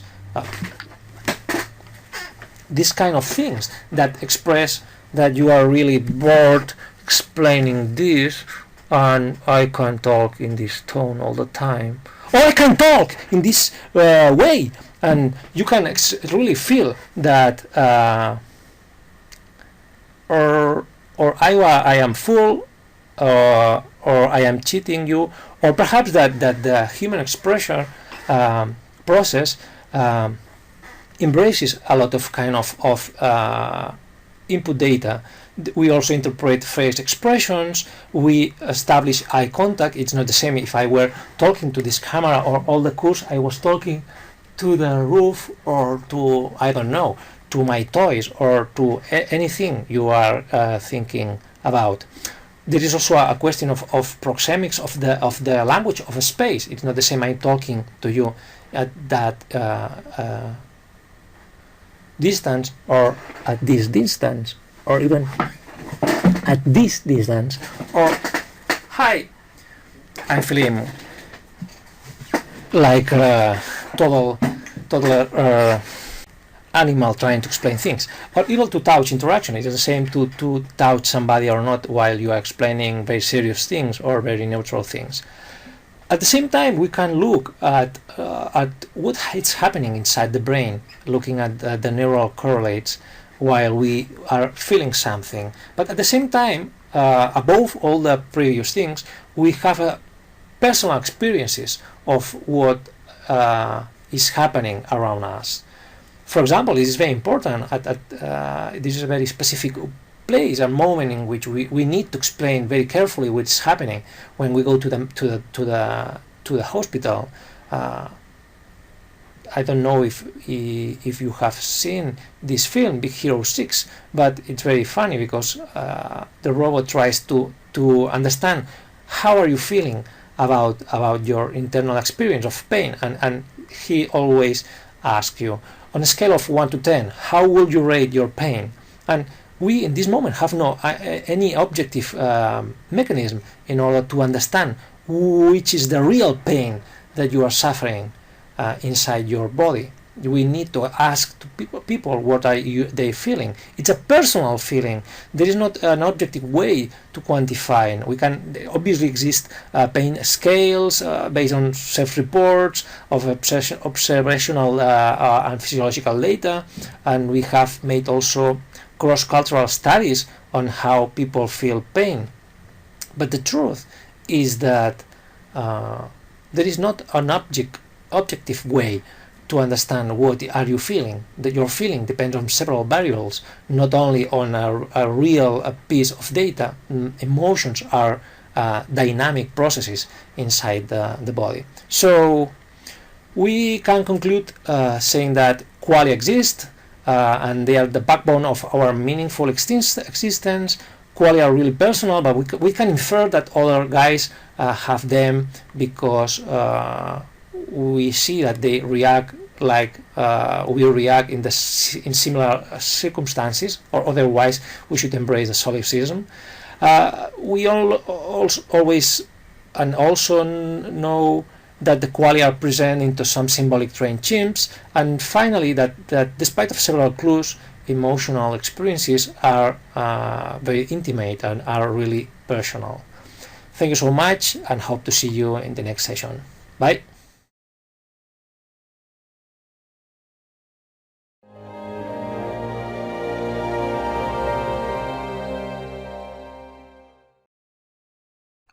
Hi again.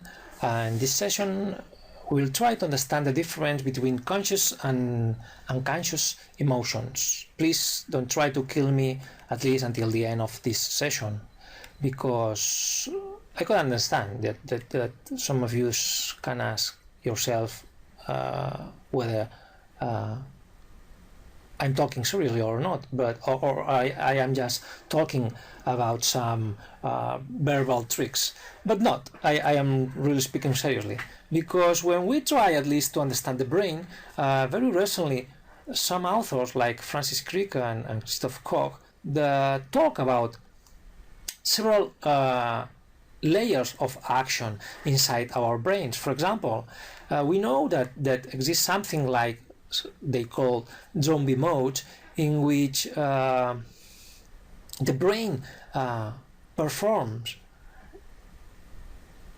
all the processing actions very fastly in transitory processes, very stereotyped reactions, and performing several actions that are processed by a non-conscious activity, and therefore we are not able to understand that these processing activities are being performed by our brains, but it doesn't mean that they don't exist. On the other hand, we have the consciousness. It's a very specific way and a layer of our brain in which is produce a very slow analysis and a general control structure of what is happening inside our bodies and in the relationship between our bodies and the environment. So following this argumentation, in which we can find brain zombie action, brain conscious actions, we can say the same. It's happening with emotions, because we know that there are conscious emotions. It is the moment in which, and if we follow William James' ideas, very early ideas about what is an emotion, we can infer that it's a moment in which we are aware about what is happening inside our body, or how the brain is interpreting. It's trying to put in order all the information that is being processed by the brain. By the contrary, at the same time, we know that exists some unconscious emotions that really belong to the subliminal processing areas, and are explained like early evolved neurocircuitry in all mammals, and they are basic in order to produce very fast answers to things that are important for our survival and for our existence. So from this perspective, we can see that on the one hand, we have neural objects that create internal emotional states that can lead to a feeling in which we are trying to put together all the bodily information, but even those both processes are still unconscious. There is a moment in which our conscious really understands and feels that feeling. There is a moment in which our brain creates the experience about something that is expected to produce some response. Until that point, the body is processing that kind of information without bothering the consciousness. The consciousness is an upper level. It's not the best level or the higher level that explains better responses. It's the domain in which the brain tries to produce more complex responses to more complex situations. It's the evolutionary meaning of consciousness, trying to create more adaptive mechanism in order to produce more responses. So we can conclude that emotions can be understood as semantic interpretations that put together several sources, and according to the level of the process and of the integration binding, they can be called conscious or unconscious. My own hypothesis is that exists gate or threshold of emotional signals either at a precognitive level, a preconscious level, and at the same time there is a semantic emotional gap that drives moods without our conscious control. For example, when we are even unconsciously receiving sounds from creepy data, we, without being fully aware about what is happening, we start to feel scared about that process, and consequently we are preparing ourselves to a next situation. So please don't be scared, and hope to see you in the next session. Thank you so much. Bye.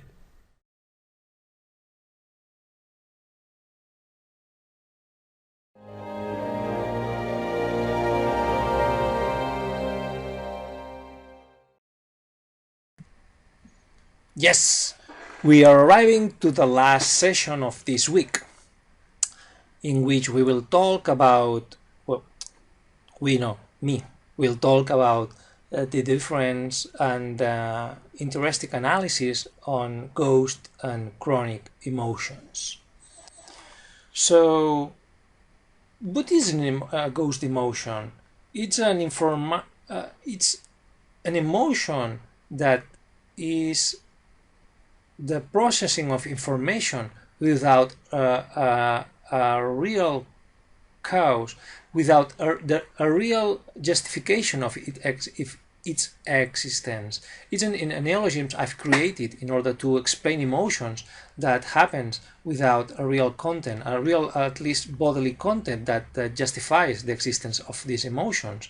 For example, can be activated by simulations of the mind and are really not exactly mental analogies of real actions, in which I can imagine that something is happening, and then even in not a real scenario, I can imagine that a possible scenario and I react to that. But even at this simulated scenario, I'm really checking real pieces and sets of information.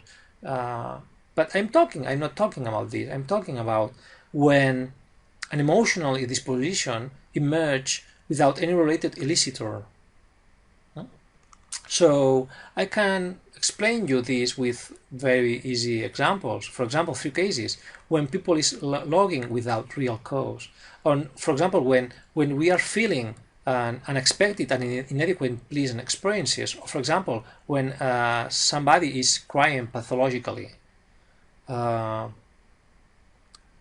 When all these kind of emotional actions are performed, we cannot identify a real elicitator of this action, and they happen because all the emotional machinery, all the emotional architecture of our body can be elicited by very specific and unexpected neural processes. For example, we can identify that people that is suffering from Angelman syndrome, schizophrenia, Creutzfeldt-Jakob disease, Alzheimer, dementia, Wilson disease, multiple sclerosis, traumatism, Parkinson. You can see the list. It's not necessary I read all the list. All these people suffering from malfunctioning of the processing systems can experience some kinds of emotions that has not a real correlate that could be expected from bodily changes or social changes or even internal states. They're just triggered by non-usual cases. In that case, they are ghost emotions that happens without a real explanation, at least from a philosophical perspective. Secondly, I will try that you think on something like the chronic pain, the chronic emotions, in which we can try an informational process that has not value for the person who is receiving this information. For example, when we feel pain, is because our body is alerting us of something that is happening to our body. But if nothing happens to our body and our body sends the pain signal, then our brain has no idea what is happening. It's a false positive. Why do you are telling me that something happens when it's not the case? And imagine that it not only happens one time, that happens for 6 months, for 2 years, or even for a whole life. Then this kind of emotional signal has no value, because the painful inputs were designed in order to create some time of reactions, but a continuous stream of pain is not interesting or useful for the being, because it's really a bad signal, canceling all the possible ways by which this kind of information could be even useful, or can even hide moments in which more real pain could happen in our bodies. Then we could not able to react because of a more intense signal like a chronic pain it's hitting this kind of signal. So unexpectedly, we can see that the emotional processing that happens in our brains sometimes really goes crazy and loses its functionality. For example, with ghost pain or with chronic pain. At the same time, we can see that emotional content is even able to exist without a rational cause, at least from an evolutionary or social point of view. Well, thank you so much again for being here, and I hope to see you during the next week. Bye.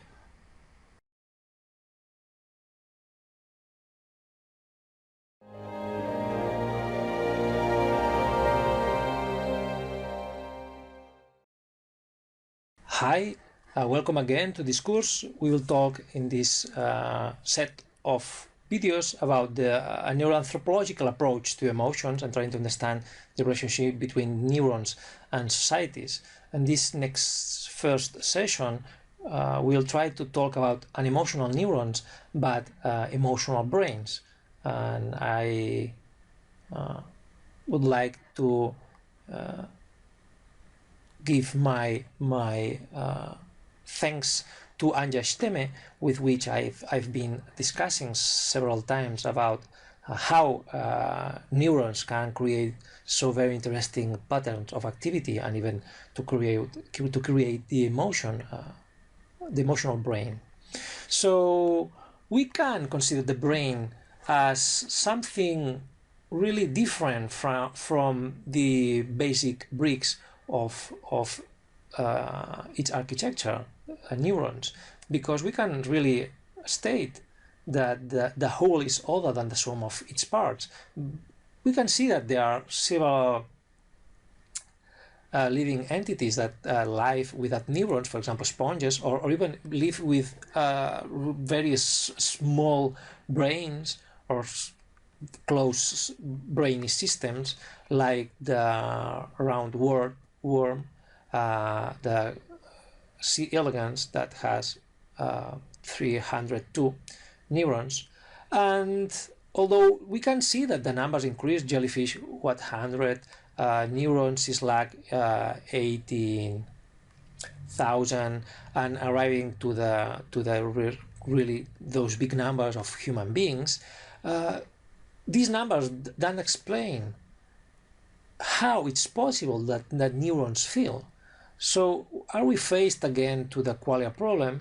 I think that it's not necessary, but at the same time, the possible analysis of this situation requires a system perspective in which we can define several layers of activity. So it's important at which point of the tree of life we can see the starting moment of emotions, of feelings.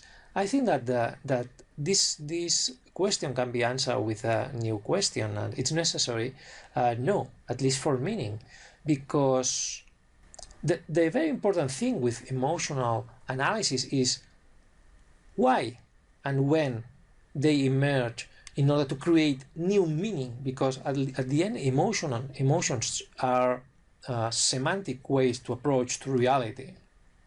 So when we look at the brains as a result of evolutive trends, we can see that its architecture follows a main functional design.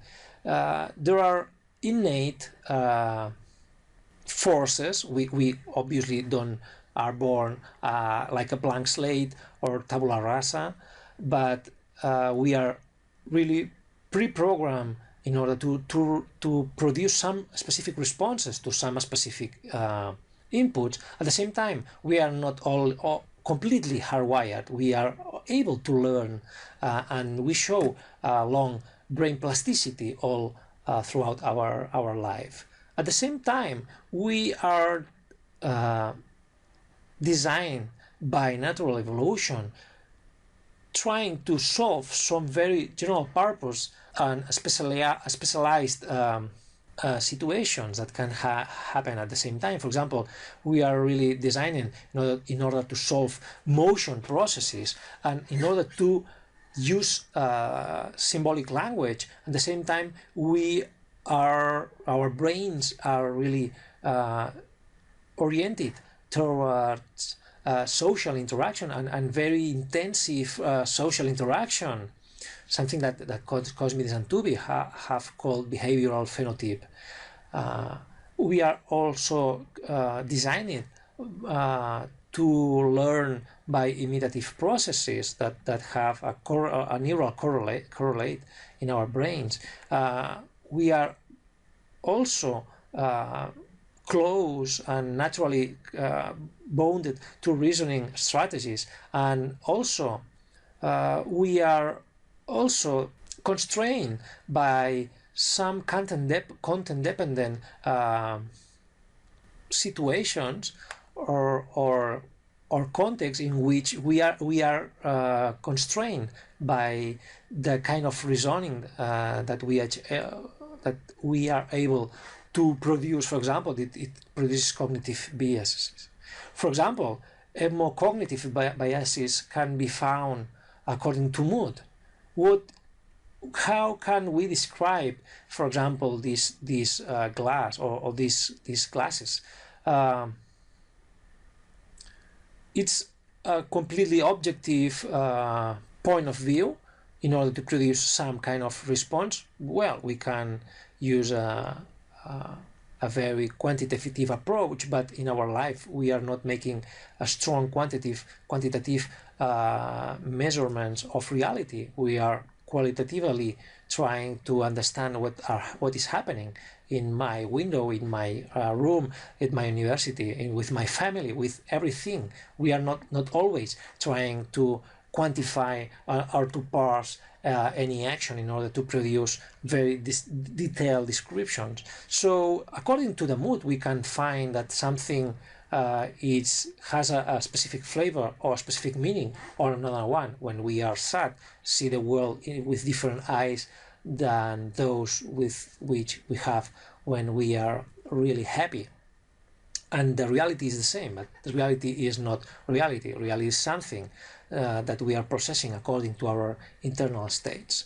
So we can find a lot of cognitive biases according to our mood. For example, the argument of ad passiones. We can, according to how we feel, we feel fear, or we feel guilt, or depending on the possible empathetical relationships we can maintain with other beings, we feel in a different way. For example, the classic ethical golden rule that can be expressed by positive or negative perspective. One should treat others as one would like others to treat oneself, or one should not treat others in ways that one would not like to be treated. At the end, is an emotional perspective about social interaction. It's nothing about very brainy or absolutely rational without no emotional information. We are following our emotions when we try to put meaning into these phrases, and we know that in some cases these rules are not working very properly. For example, if the first form of the golden rule is expressed by a follower of bondage practices, then it's not good for the rest of the human community that doesn't like to follow bondage practices. So I'm not joking, it's very seriously, and these rules are more close to a joke, because when we try to really put into context, into real contexts, then we can discover that they are not so shiny and so clear as we thought before it. So we are experiencing instinct blindness. That is a concept created by Cosmides and Tooby, trying to understand how we process those mechanisms that are performed by instinct. If we are able to recognize the importance of these natural processes for which our bodies are better prepared, yes, and perhaps until very recently we are really blind to the forces of instinct. At the same time, very related to this instinct programming, we can find emotional interaction with all the cognitive processes that until very recently were really hidden and banned forces.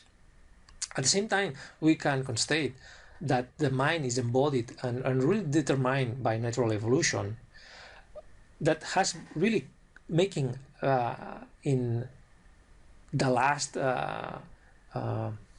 thousands of years by more intensive social implementations and more complex social interactions.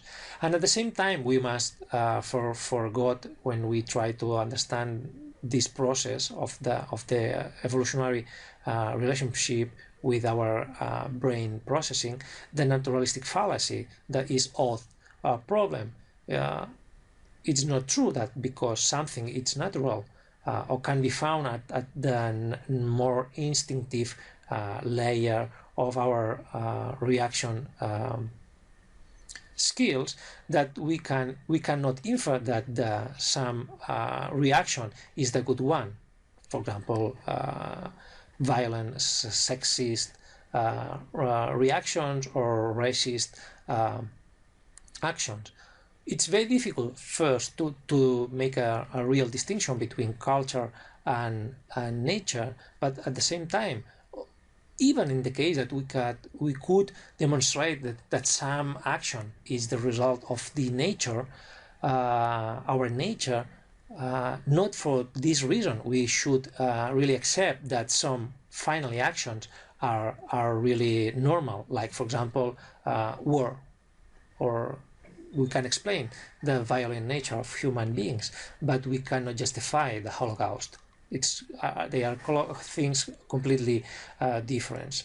So, just to conclude, we can say that brains are not really neutral systems, but they are the result of some functionalities created by natural evolution that shape our performing tasks. At the same time, brains are really flexible and able to learn, and we are really curious. And finally, brains are emotionally hardwired. So our syntax and our semantics is bodily flavored. So thank you so much for being here, and I hope to see you next session. Bye.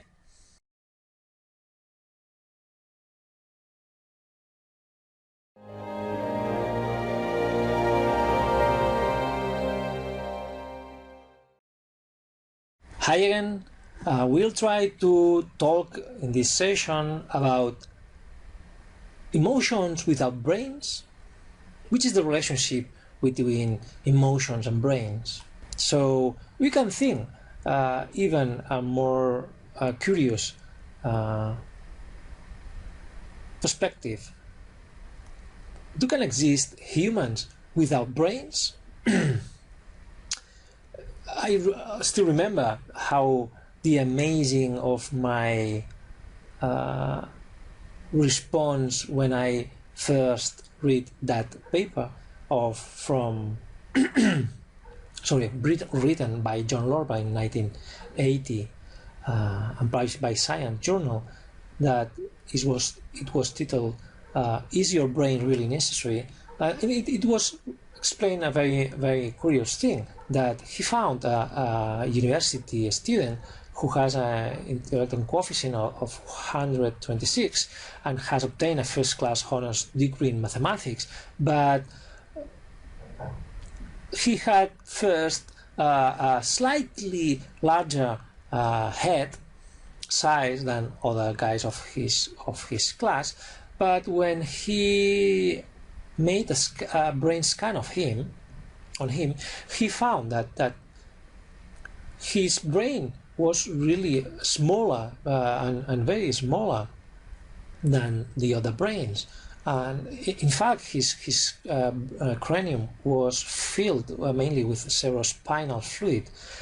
He has an hydrocephalus brain, but he was really smart. So he asked to the scientific community whether was true that there was a relationship between the size of the brain and of the normal brain related to the intelligence, and how was possible that a human being was able to work. Very recently also was discovered that there was a guy called Jonathan Kelleher that has been living without cerebellum. It is a structure of the brain that usually contains about half of the brain's neurons. He has problems to speak like all the other guys, or even to work like all the other guys, but he works perfectly and has a normal life. So it's really that we are, like most of times we have heard about we think that we are.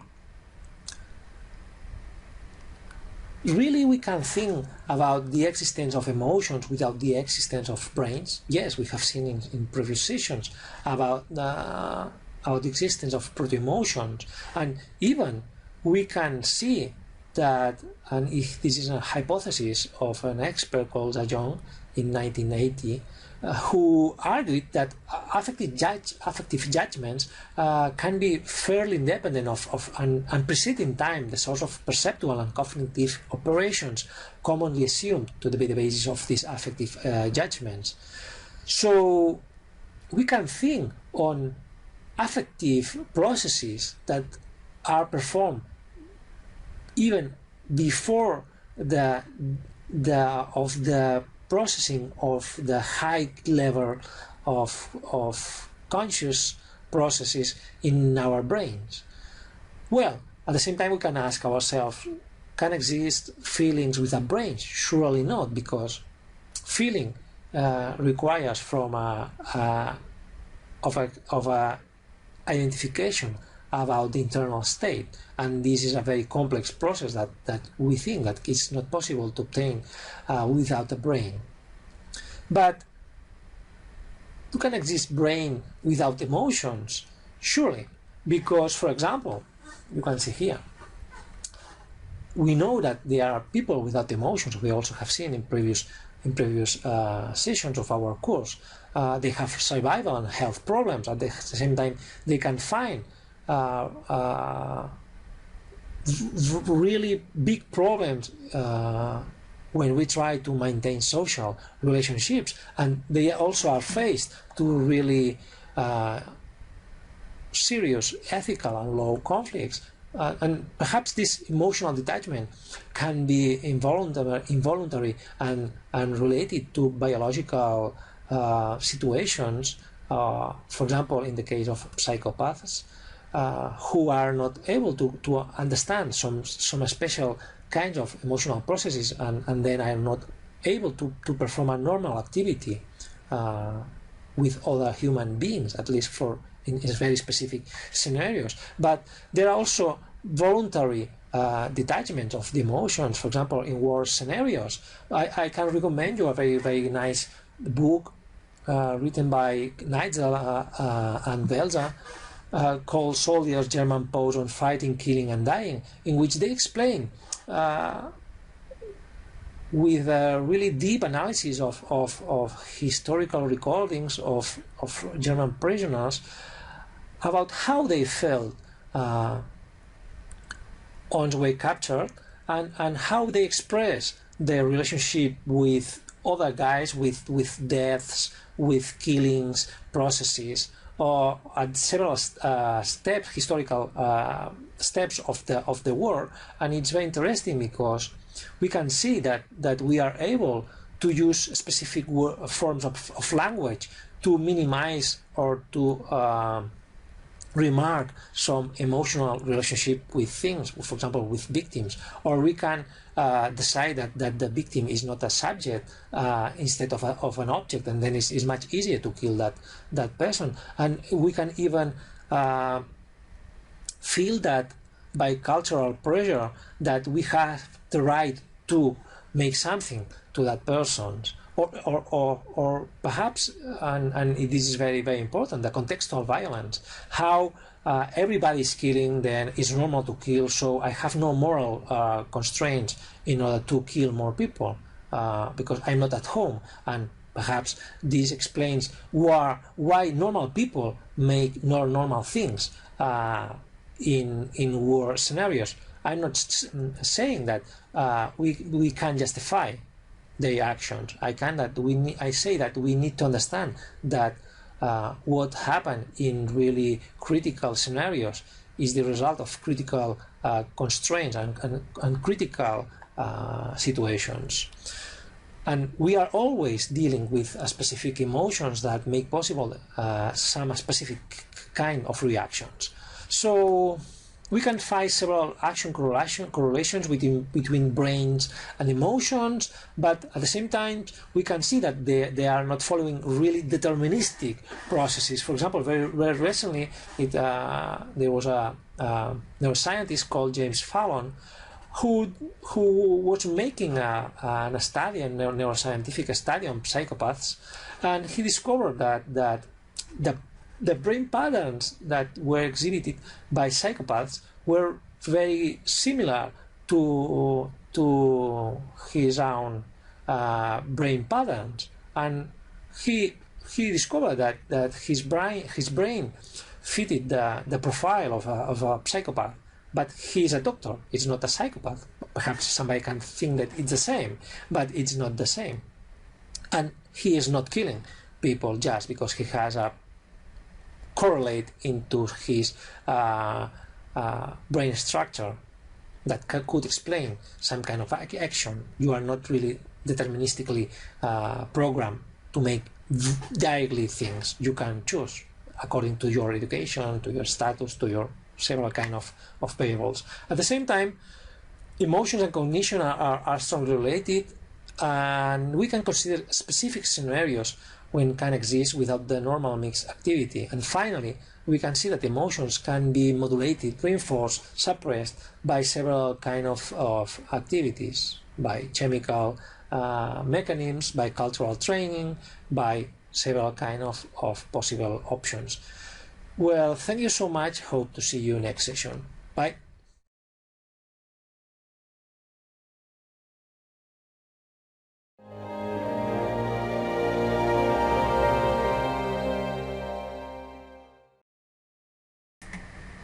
Hi again.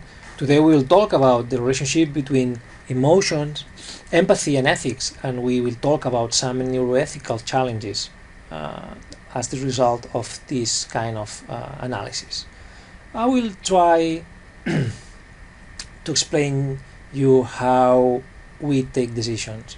I will explain a situation in which we can see a train which is approaching to a bifurcation of the railroad, and at the end of each of both sides we can find several people.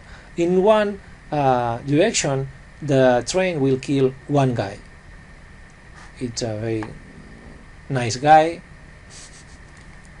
and on the other, at the other section, the train will kill five persons.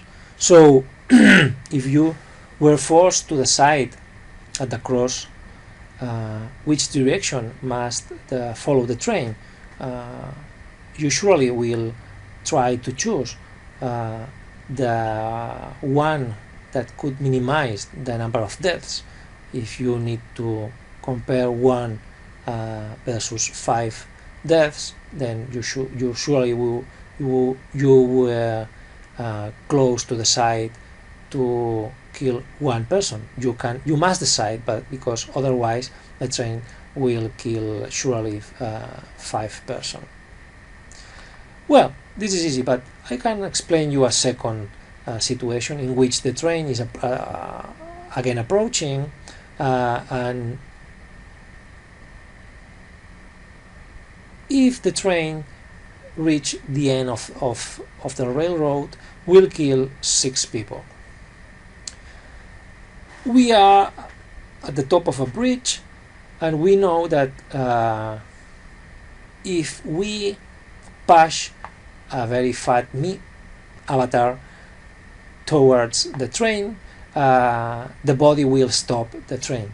So it's the same situation like the previous one situation, in which we must decide between 1 and 5. In this case, between 1 and 6 lives. It's from a rational perspective, it's the same to save 1 life or to save 5 or 6 lives. It's the same, but there is a different situation in the second context, in the second scenario of the trolley problem. You need to make physically something in order to stop the train. You need to kill directly one person. So most of people, when are faced to this dilemma, try not to choose to kill nobody. They prefer that the train kills 6 people instead of kill by themselves 1 person directly. And it's normal, because when we try to make moral decisions, we are never making pure and 100% rational processes. We are always mixing the kind of response with all the processes involved into how that responses can be really obtained. So this experiment has been reproduced and made with neurological tools, and we have seen that the roles of emotions into human mental processes is very important, and it has explained and it has justified the creation of new research fields like neuroethics or neurophilosophy. because we see that at the same time that emotions that are culturally at the same time culturally flavored justify and explain how people are reacting to some kind of circumstances. And when we think carefully, most of our actions involve always other humans. We are not never talking about really abstract things. When we think on philosophical questions, on even on really practical questions, our thoughts involve more humans that are there making more things. So emotions are the backbone of moral systems. It explains the emergence and the strong interest in the last decade on neuroethical analysis and a philosophy of inspired by neurostudies. At the same time, it's dangerous because can emerge something that we have seen in previous sessions that we have called the naturalistic fallacy. The is implies ought. And it's something like my genes neurons made me do it. I'm not guilty for making some things. It's just the result of my genes asking me for some specific actions, or are my neurons that force me to do this. It's not true. Most of times you can really modulate your reactions thanks to several control mechanisms. So we can say that and confirm that our rational decisions are always emotionally processed. There is a new field, neuroscience, that has contributed to give new insights into classic ethics and philosophy, for example, neuroethics and neurophilosophy. And during the processing of these analyses, we can be faced with a possible mistake, the naturalistic fallacy, that we should be able to avoid very strongly, because it's very, very, very, very, very dangerous. Thank you so much. Hope to see you in the next session. Bye.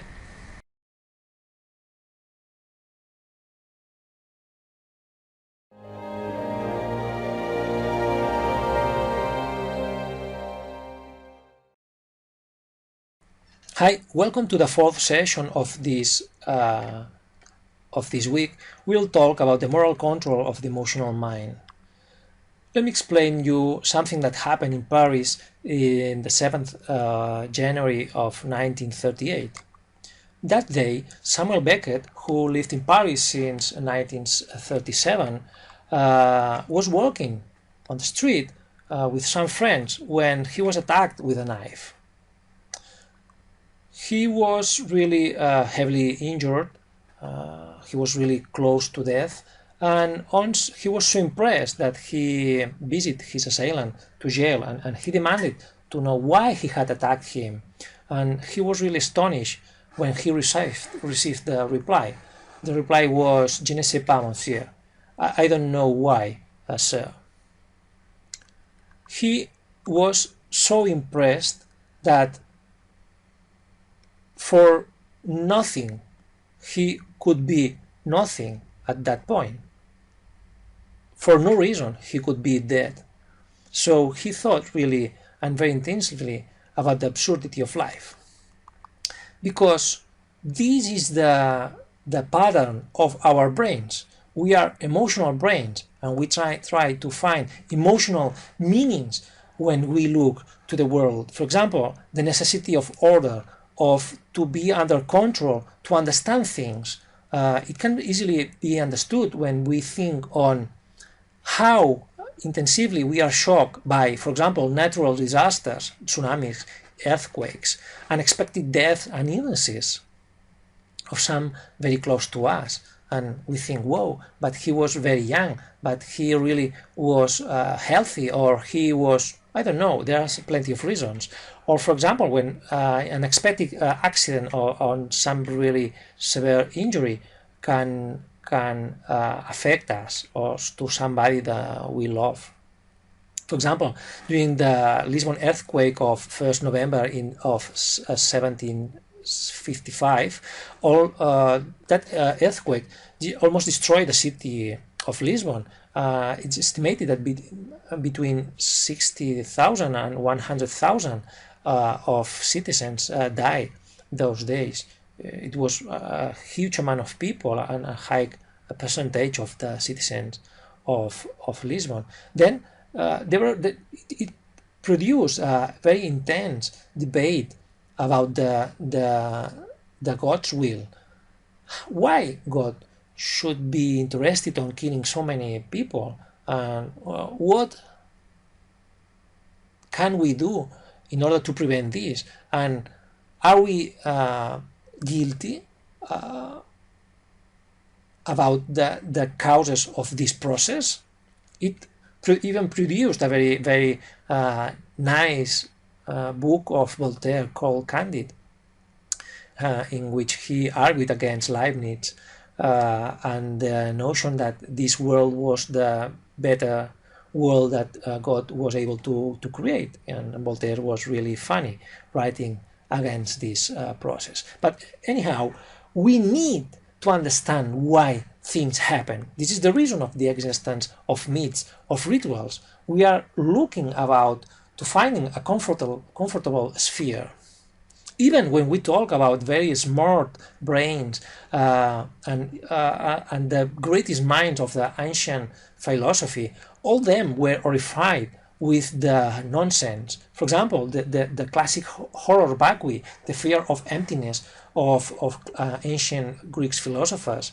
It explained at the same time why Greek mathematicians were not able to think about the existence of zero, because for they was impossible to think about the necessity of the existence of one number that was not a real number, that number designated nothing at all. For they it was non very normal. So consequently, they had not a choice to work on that perspective. It was a pity, because zero is very important for mathematical purposes. At the same time, when we start to understand the emergence of the cosmos, we are faced to the same problem. How emerge the world or the cosmos? How life emerge? Why? Is the reason. It's not, we don't not only need to understand the causal explanation, but we also need a semantic meaning. Which is the reason that explains all this? Which is the plan for me that requires a specific response of my own? For example, you can remember Einstein talking about the situation in which God was not able to play dice with the universe. Or think, for example, when the great researcher Jacques Monod wrote and published Change and Necessity, in which he explained how life could emerge by chance. It's a question, as a concept that it's very difficult for several populations of human beings, that everything could be just exist by chance, with no reason at all, and no plan, and no reward, and no punishment, and nothing at all. It's just pure existence. Even from a cultural and intercultural perspective, illness has been understood across several cultures of present and previous and ancient cultures as the result of a bad action, in which I'm not healthy because I have been doing something that is not good, but it's not just physiological good, but also morally good. So if you think carefully and across about the history of medicine, you use very oftenly the way of healing people is a combination of medicines and rituals that make possible that people really feel better, because if they are ill is because of their moral attitude. Even when we have started to understand the brain architecture, we have seen that the emotional brain is linked to the brain functioning, and the brain functioning explains some social activities. For example, when we look at brain injuries like those suffered by Phineas Cage, we can see that a brain injury can produce moral behavior. Or, for example, when we think on psychopaths who are not able to establish empathetic relationship with other guys, this explains that they are able to produce pain without fear, nothing at all. Just because they are not able to understand that the other ones are feeling pain, or because they are not able to understand that external pain into their own emotional system. Or, for example, after one stroke, people who have suffered this problem, they also can be affected their emotional behavior, and it can also affect their moral behavior. Or even after a drug consumption that includes alcohol during weekends, just guys, think on it, the emotional response can be really affected by this. For example, the dimethyltryptamine, the DMT, the called also God drug, it's incredible because most of people who has been exposed just one time to this drug, they express the same feeling, that they have been in contact with God, and or that they have felt a really very, very strong, peaceful feeling, and after this consumption, they have changed drastically their life. All of them, just one time. And for example, the cannibal drug cases in which people who has been taking this drug acts very, very, very aggressively, just because the brain is processing some kind of information, and the bodily response is automatically oriented toward that kind of behaviors. So, finishing the ideas of this session, we can conclude that emotional brains perform emotional actions, that at the same time emotional actions and emotional spheres affect directly cognitive processes. At the same time, cognitive processes satisfy always bodily and emotional necessities, and among them kind of necessities, control and understanding are really basic, at least for human beings with symbolic skills. At the same time, we can also take into account that brain perturbations or changes create new emotional scenarios. But anyhow, and in any case, human scenarios are always emotional. We are always emotional. It's impossible to create a difference between emotion and reason into human domains, into normal human domains. So thank you so much for being here, and I hope to see you into the next session. Thank you so much. Bye.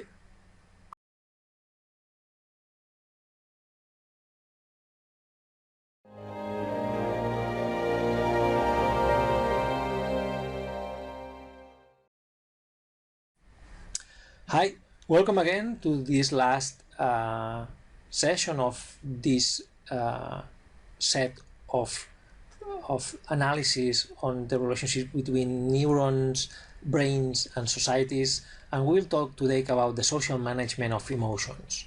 So, emotions are not just innate emotions, because they also become part of our cultural codes and regulate our activities. From several anthropological ethnographies and philosophical analysis of social codes, we can see that emotions are at the core of any social systems, because those emotional codifications of actions create patterns of action. For example, nationalism, patriotism, group belonging feelings are related to feelings and positive or negative attitudes and actions toward the reinforcement or punishment of some behavior related to this kind of feelings. We can see also that the reproductive strategies, for example, somebody can have kids with somebody but not with somebody else, or the strategy is collective or by long-time couples from some sexes or not. These are really social strategies. For example, the creation of social bonds, the social dependent, for example, the relationship between the interaction among family members and the size of this extension of the family. Or finally, for example, some collective requirements, for example, related to security, sanity, sanitary, or the creation of infrastructures that make possible a more good life. So we need to understand that the political consequences of how we think that we are emotionally are very important. For example, there are two Confucianist philosophers who talk about the nature of human beings. Mengzi talk about the nature of man as innately good but corrupted by society. But on the contrary, Sun Tzu talk about the innately bad nature of man. But at the same time, thanks to education of the society, was possible to maintain some currents. These kind of views were reproduced 20 centuries later by French philosophers like Rousseau or British Hobbes. So we can see that when we consider that the nature is good, we are talking about the preservation of this good nature, and we are forcing all the structure of the social structure towards the education and to the maintaining of the good nature of human beings. But on the contrary, when we think about a bad intrinsic nature of human beings, we are forced to understand the control over humans like a repressive action, a necessity of violence, of acting violently over humans, because humans can only be controlled by strong forces. This is the idea of Hobbes, homo homini lupus. Each human guy is a wolf for the rest of guys. We are dangerous for our close humans. So just taking into account how we consider the basic emotional attitude toward the human spirit can just be justified a different and completely contradictory model of how society must be designed, just because of how we think that all of us think things. At the same time, we can see that, for example, Eastern views on how is possible and which is the meaning of life, and for Easterns, and at least for the Aristotelian ethics, humans want to be happy. But for Western thinkers, and we can consider the ideas of Siddhartha Gautama, Buddha, he considered that humans really what they want and they need to do is to avoid pain. So life goals are very different in those cases, because despite of both are being run within a social sphere, it's not the same. Consider that the final end and the necessary direction of our lives is to obtain happiness or to avoid painful inputs. So the same thing can be very different, and it create social strategies of social reward, of social order, of social structure that is based on emotional views about the human nature. And it's the very important thing. We can construct political systems just trying to optimize some kind of emotional inputs and processes and justifying them thanks to hypothetical basis of the human nature. For example, why do we respect the law? Because we feel good doing so. But why we feel good? But why our brain reward us when we are acting, following a good action? Because surely we have been trained for that kind of action at home, at school, at work. At least we can see that we are following internal control patterns that are embedded by external values. At the same time, when we feel bad, when we are doing that, we can think on be fine economically, or trying to avoid to go to jail, or trying not to be ashamed because police is annoying us, or neighbors are talking about what are we doing, and this is an external control. So if you think carefully, most of our actions are related to emotional punishments or rewards that are socially constructed. So emotions are socially shaped. At the same time, specific emotional states and values create specific social tendencies, and the moral is based on emotional regulation, even at the ethical level. And I just ask you to think sincerely and without prejudices about how we decide things and why we decide things. Surely it's because of the emotional content of these possible scenarios. Thank you so much. Hope to see you into the next session.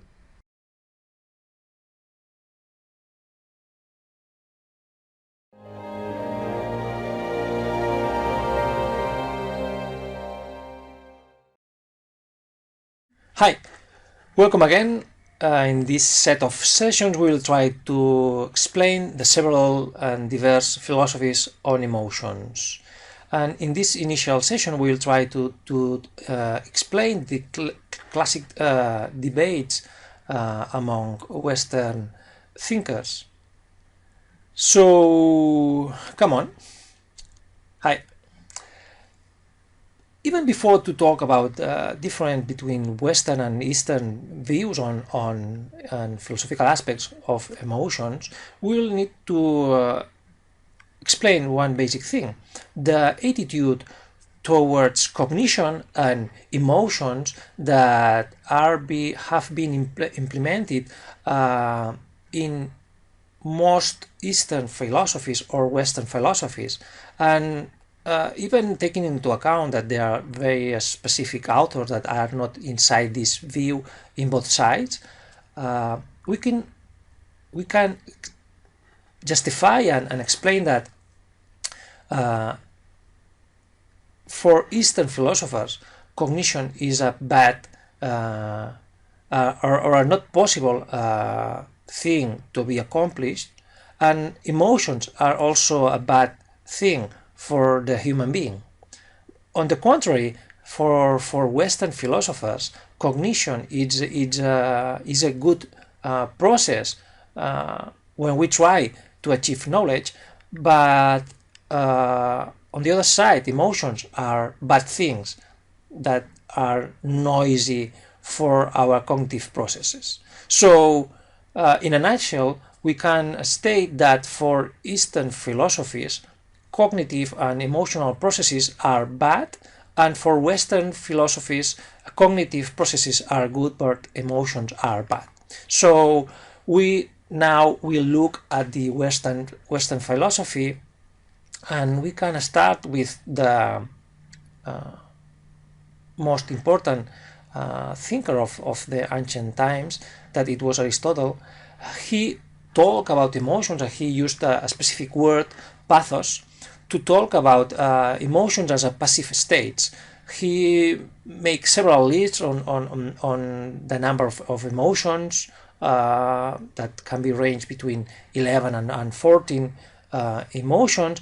He considered emotions like feelings that were accompanied by pleasure or pain, and that at the same time those feelings were morally significant, but at the end and above all, emotions were disruptive for reason processes and for good action processes. So it's not so strange that he had so negative attitude toward emotions, because he had really wrong ideas about anything. He was a brilliant, stupid, but brilliant. It's very difficult to be brilliant and explaining everything with wrong reasons.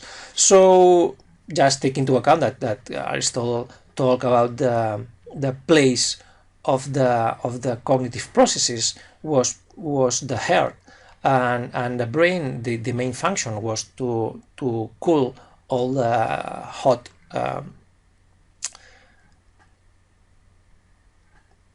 processes that happen inside the body. At the same time, he tried to understand emotions from a practical perspective. He said that drama, and not comedy, it's just drama, was able to put somebody into other people's. At the end, he was talking about empathy, and the drama was a channel to codify and to force the emergence of good emotions like fear or compassion. At the end, he was talking about how emotions could help us to follow the good life. So emotions were useful for practical purposes, and with the control of emotions we could be able to achieve catharsis, a new spiritual level in which emotions were not so disruptive. Posteriorly, the Stoicism showed a really intolerant view of Pate, because they consider them as passive and out of control activities that really created negative situations in which were not able to achieve our more highest goals. Just take into account the translation of Cicero of pathos from Greek to Latin as perturbatio, as a perturbation. Anyhow, Seneca also was talking about affectus, considering the painful view of the effect, in which emotions were always negative things that affected human beings. Later, the Epicureanism, or Saint Augustine, or Saint Aquinas, Saint Thomas of Aquinas, all of them talk of negative ways of understanding emotions, because all these emotions were ways by which the human being was lost. Emotions were considered like the door to the sin, the door to the painful, the door to the misunderstanding of the real meanings of the world. So they consider that the passions or emotional attitudes were really negative. It was the same when we arrived to the Renaissance, in which there was not a systematic view on the nature of emotions, or about a theory of emotions. Several authors talk about the role of emotions into cognitive systems, but similar arguments of previous authors considering emotions as disruptive, morally or cognitively, emerge in this area. At the end of this process and starting to the modern times, new authors try to make taxonomies of the several emotions or several existing emotions. For example, Descartes talk about 6 basic emotions, Hobbes about 30 or 25 emotions, Spinoza 40, and several authors try to understand which was the role of emotions. And when we arrive to the 18th century, we see that there is an identification between emotion and sense perception, in which starts the discovery of emotions, like the feeling, like the experience of the being. It's normal. The Romanticism is very close, and a new wave of interest towards how people is feeling, and the feeling of the world was very important. At the same time, they were also claiming about the use of emotions from a functional perspective, about how to understand the possibility of control these emotions in order to achieve a higher spiritual status, for example in Malebranche. And finally, for example, in this moment, we can see that in the medical literature, early epigenetic ideas, for example, the notion of how pregnant women with bad feelings could, or bad imagination about the future, or about possible mental states, could really affect the design of the fetus when it was inside their body. So from a basic perspective, the vision of emotions in early and medieval, even modern philosophy, is a bad view about emotions, because emotions are more bodily stated, and the body is bad, because this is a Christian paradigm in which the body is not good, and the divine soul is the real good point of our beings. At the same time, emotions are negative from a cognitive perspective and from a moral perspective, and thus emotions must be really minimized or completely controlled. So thank you so much. I hope to see you in the next session. Bye.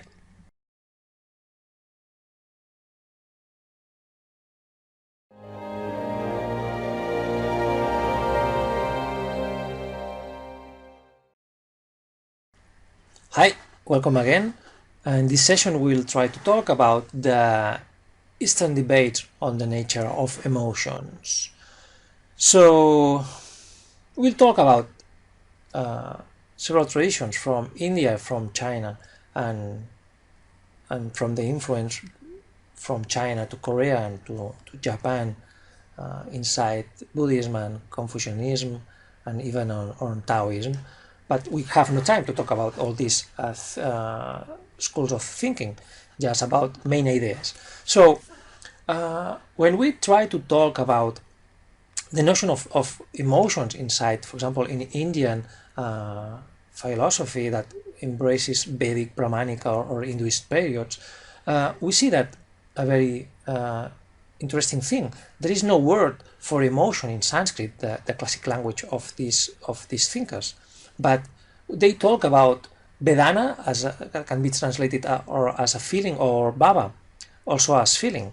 But on the contrary, they talk about pleasure, sukha, and pain, dukkha, as a very complementary and deeply implemented into real life emotions. At the same time, they have a very interesting thing with cognition, with a concept that can be called vijnana or jnana, because they see cognition as a bad process, because they state one basic thing: feeling leads to pain. It's the basic emotion that is close to all living entities. And when I am conscious about me, I am conscious about my pain. At the same time, there is a more important question about me. That the idea of me for these cognitive traditions is that the me is an illusion. It's nothing real.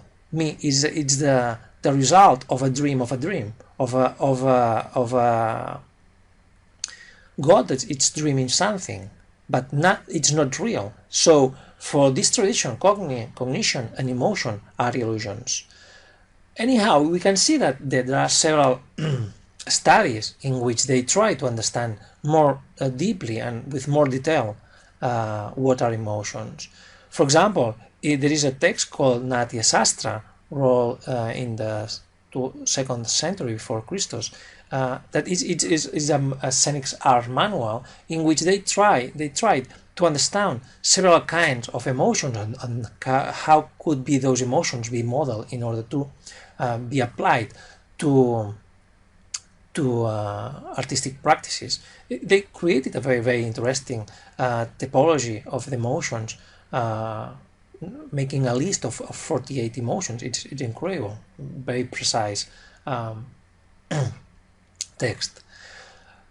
When we try to go to another different area and we go to the China's cultural domain, we can see there Confucianism, Taoism, or Buddhism, for example, theories and philosophies there, and we can see again the same point. Buddhism, for example, claims against cognition, or even about the notion of selves, because they say, and the first noble truth of Buddhism is that all is pain, all is dukkha. So we need to try to avoid pain.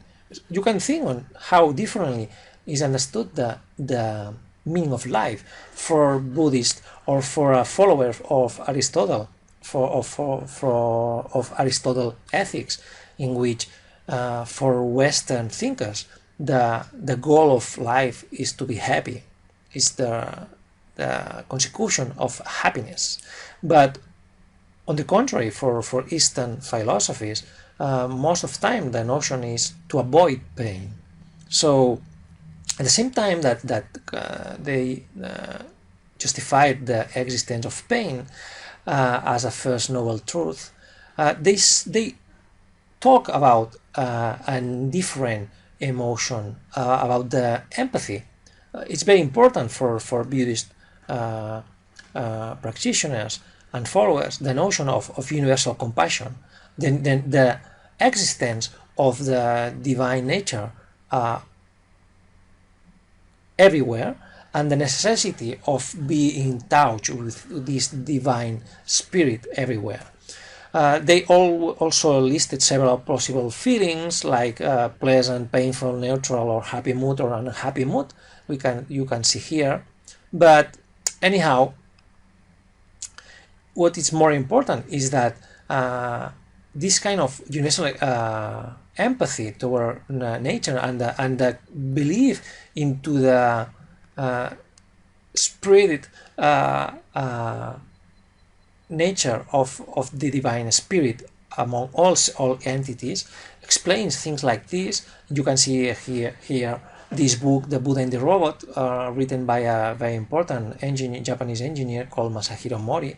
He also created the notion of uncanny valley, very useful for human-robot interaction studies, in which he defended the idea of there is a divine spirit inside the robots, and so we need to be close to robots in the same way that we are close to the rest of natural entities, of human beings, of animals, even of the nature. When we go to understand Chinese Confucianism, we found a very specific concept called king that can be translated as emotion or feeling, and it can be understood or seen as the product of environmental circumstances that affect the Xing, the innate human nature. So the notion is how to be able to control this emotion in order to cultivate our humanity, that it's understood with the central concept for Confucianism of Ren. At the same time, there were several authors to try to talk about how emotions could be employed to improve human beings or to improve human societies, because the main focus of this philosophy is to understand how human beings can be live in a socially way. It's the ethical systems in Eastern traditions are more social than individualistic. And we can find this when we look at the King Jiao idea, in which they try to explain how we could use the emotional flavors in order to implement moral values into societies. So, and just concluding, we can see that there is also an Eastern interest on emotions, but they also see them as negative if we consider them as an isolated feeling. But at the same time, they can see that they can say and understand that they can be useful for the design and exact acceptance of moral values.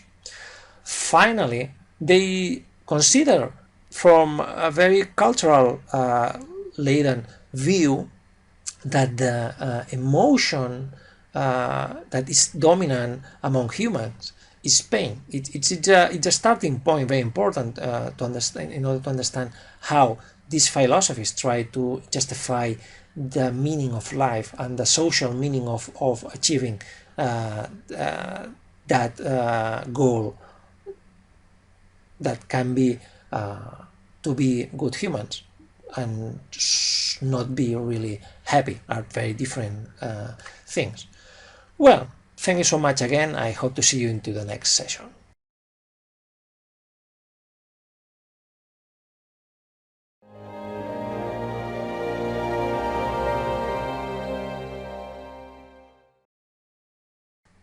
Welcome again to this third session about the philosophies on emotions, and we'll try to understand the several debates and the methodological debates that have emerged across the several debates of 19th century and 20th century about the nature of emotions. You can see here in this milestone the different debates that have emerged since Harlow described the meaning of the prefrontal cortex damages that were experienced by Phineas Cage at the end of 19th century, that changed his emotional approach and even his rational processes, until Paul Ekman analysis on the identification of basic emotions, starting from muscular and even close to muscular and evolution processes that explain these basic emotions performances. So we can see that there are several kind of researchers that try to understand the relationship between emotions and the brain, because you can remember the previous ideas on the role of the brain into cognitive systems and cognitive processes, and even the bad view about how emotions were considered as disruptive forces against the cognitive processes.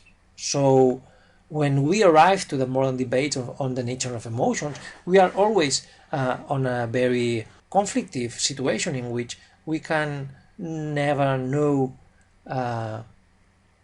which is first, that egg or that chicken, or what is first, the physiological input or the cognitive input that processes that physiological input. But anyhow, we can go to the basic authors and state that, for example, Charles Darwin understood emotions like innate mechanisms that were useful for survival and social interaction. It was understood with contemporary methodologies by people like Tooby and Cosmides, who make a deep invest on the understanding of these topics from the evolutionary psychology perspective.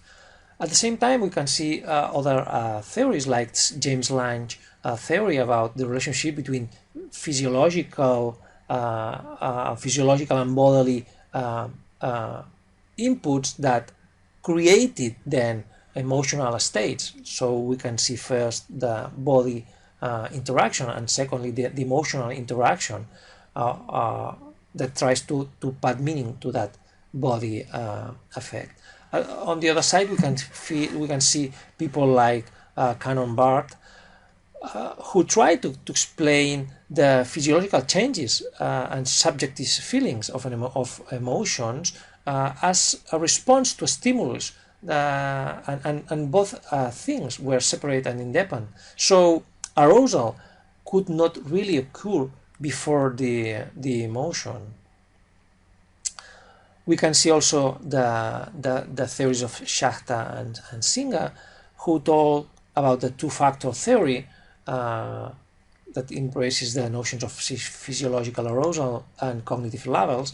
Or we can also find the appraisal theory of Lazarus, or the notion of Ekman of basic hardwired and culturally universal emotions, that he says that can be numbered as a 6 basic emotions.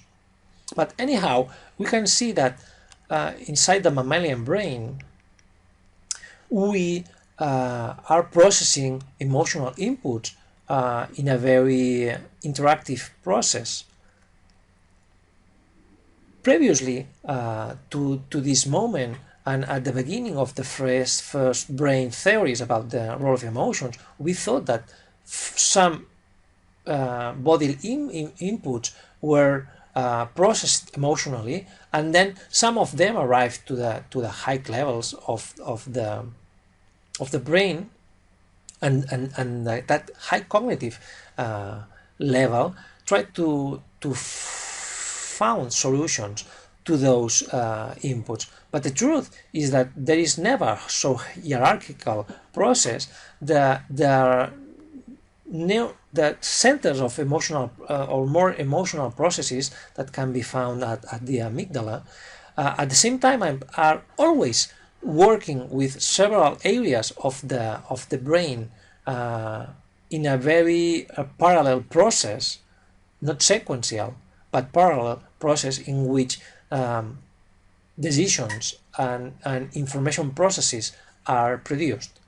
So our brains are not first processing basic physiological information, then giving emotional meaning to that information, and finally making cognitive processes on that information. But at the same time, all these processes can be made in parallel and with continuous emotional tagging of all this information. So between a sensory capture of information and at the end of a final behavior, in the middle we can find a continuous brain emotional processing of all the information, and a emotional driving of all the cognitive process. So there is nothing like pure cognitive rational processing of the information, but at all several layers that we could design the the model of how we process information at all the different layers. We can find emotional mechanisms that we use in order to produce final actions and final understanding even of that information. So when we talk about emotions and cognition, we are in front of a chicken or the egg dilemma, but this can be really diluted when we think on the uniqueness of body and mind, because for contemporary cognitive experts can be stated that there is nothing like a mind here and a body there. We are a same architecture, body architecture that is working following deeply sensory motor processes, and emotions have a very specific role into the managing of this information. So most theories also suggest a really complex brain interaction between ancient emotional levels of the brain following MacLean tripartite vision of the brain and modern high cognitive areas. So emotions are not just working on low-level informational processing mechanisms, but they are working at all the levels of cognitive processes. And finally, imocognitive processes must be understood as really deeply hardwired and embodied into our physical structures. They are nothing that can be just put on for specific moments. We are always imocognitive systems. So thank you so much for being here, and I hope to see you into the next session. Bye.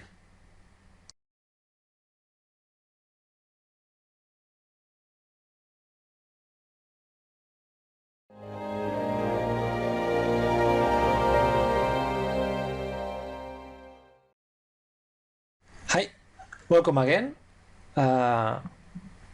In this session, this very short session, we will try to think on how the transdisciplinarity of emotional studies creates an epistemological gap and a lack of agreement among researchers that are studying emotions. So, what are you studying when you are studying emotions? Because we see that there is a strong interrelationship between hardwired processes and cultural processes that happen during the arousal and existence of several kinds of emotions. At the same time, when we look at the human brains, we see that there are not clear boundaries between some areas of our brains and some final actions. There is nothing like one hit for one specific area. Our brains work using really specialized areas, but at the same time, these areas are dynamic and are changing information with other areas of the brain constantly. There is nothing like, well, now first step, second step, third step, fourth step, and then final solution. There is always a syntax of neural processes inside the brain, but there is nothing like first one, second the other one. Continuously there are interaction among several areas of the brain, and emotions are a basic and a very important agent inside all these kind of interactions inside the brain. So it's very difficult to see brains working on natural situations because for example, if you think on brain scanners like fMRI, and think on how they are performed and how they obtain information, you see that they are not just scanning people make normal things. You are inside the machine close inside a building, and then you are asked to make something, and they study your brain activity, but it's not a normal activity like when you are walking across a street. At the same time, there is a necessary statistical analysis of this functioning of the brain that can lead you to several problems, because there is not also agreement about the best statistical methods for that analysis, or can even produce some in very weird situations, like the dead salmon fMRI scanning that happened 7 years ago, that was really funny, because several data about brain activity were obtained from a dead salmon, and from data was not possible to understand correctly what was happening, although the evidence was really funny. At the same time, other kind of epistemic strategies, like anthropological methods, that can imply several kind of ethnographic studies and techniques, and different qualitative assessment of the obtained data, or even for example philosophers like me that try to make comparative analysis, or make thought experiments. We are crazy. It's very funny, and it's cheap. You are at your home and you start to think on something, and you decide that this idea that just has happened into your brain is a very conceptual problem. At the same time, we are talking about qualia, and some qualia happen also inside our brains. Or, for example, historians try to understand emotions, trying to make a revision of bibliographical fonts and sources. And then it's very difficult to find an agreement about the topic under study, at the same time about the best methods to understand that natural process or cultural process. Psychologists, for example, follow several methods, for example, direct observation, case control studies, statistical processing, or even AI experts trying to make smart machines, make computer simulations, design biomimetic systems, work on formal processing, trying to use paradigms of research very different from natural ones that happen into normal human environments, just because they are very, very difficult. All these divergent, it's negative. Well, it's negative in order to achieve an agreement, universal agreement, but at the same time, so many differences create more details and more ways to understand this process, and this is good. So it's normal that there is not an agreement among emotion researchers according to these epistemological divergences and methods, but these discrepancies make possible different approaches. And at the same time, the analysis of the role of emotions into human existence or animal existence feeds us really to revision several scientific dogmas about what is the human nature and what is the human culture, and which is the relationship between human nature and culture. So thank you so much. Hope to see you in the next session. Bye.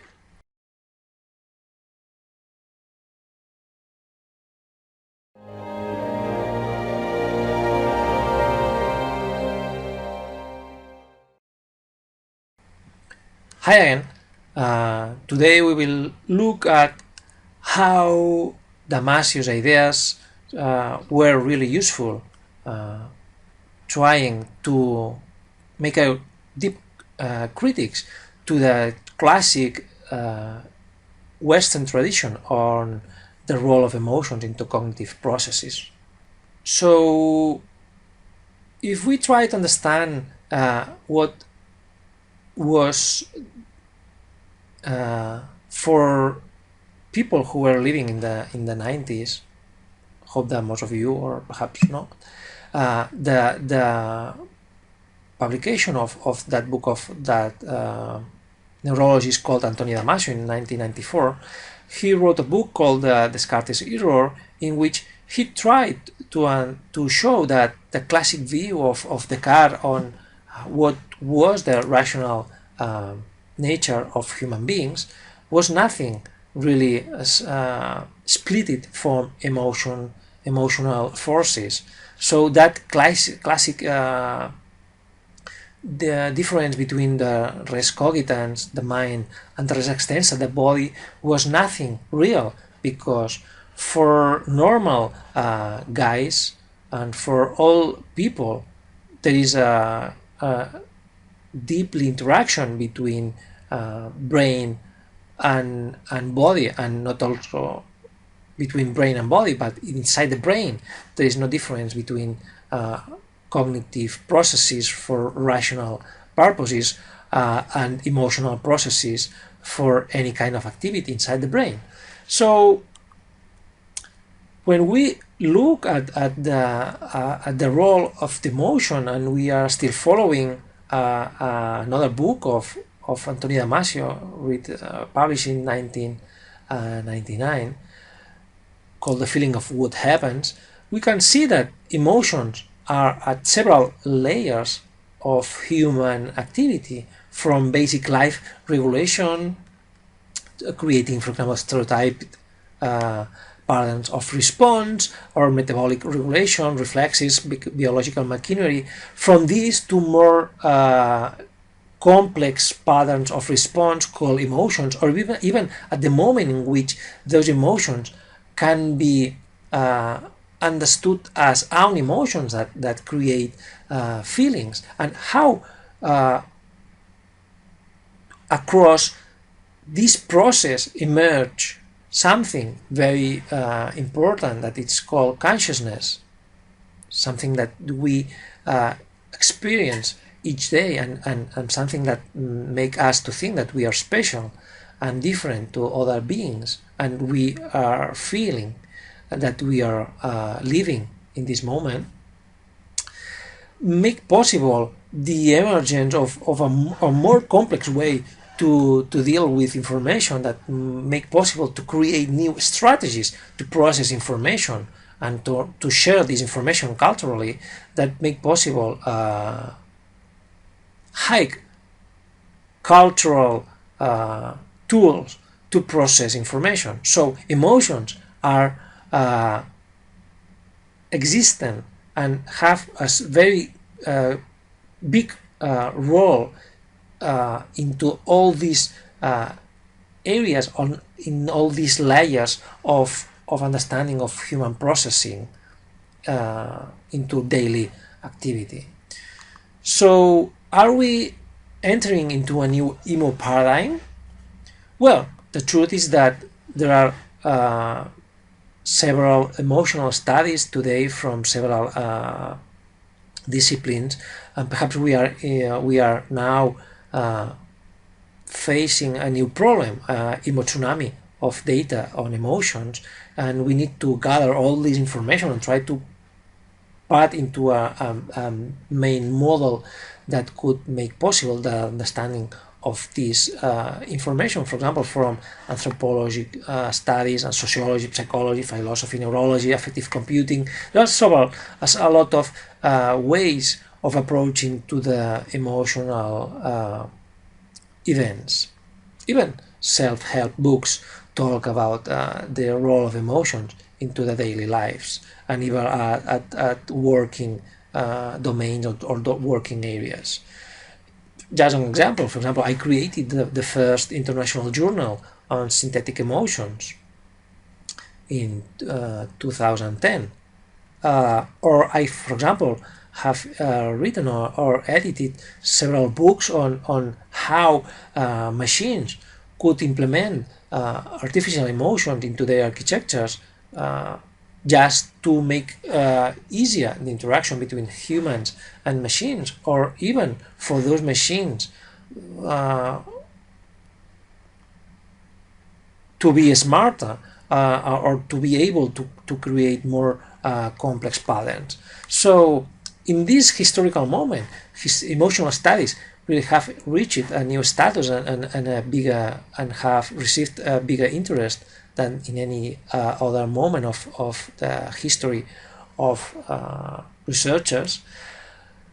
At the same time, there are a lot of new publications, journals, books, studies, research institutes that are making new research on these topics, and it's really exciting, and we are really at the beginning of a golden era on this analysis of emotions.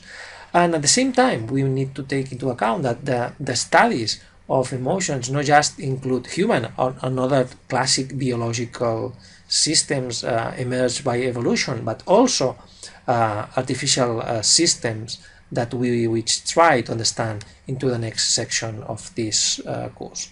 Well, thank you so much. Hope to see you into the next session.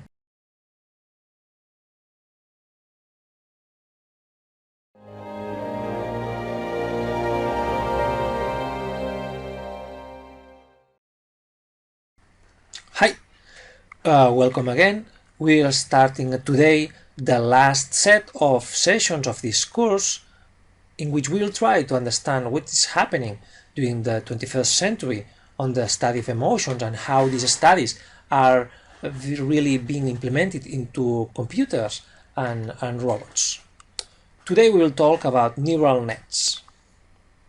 When the beginning of 20th century, John von Neumann created the metaphor of the brain as a computer. The fact is that it's not true, but it was really useful. Started the notion of the processing information metaphor and between the relationship of some basic machine mechanisms that were able to create meaning of the world. So when started the discipline of the artificial intelligence, several authors tried to make smart machines, and there were created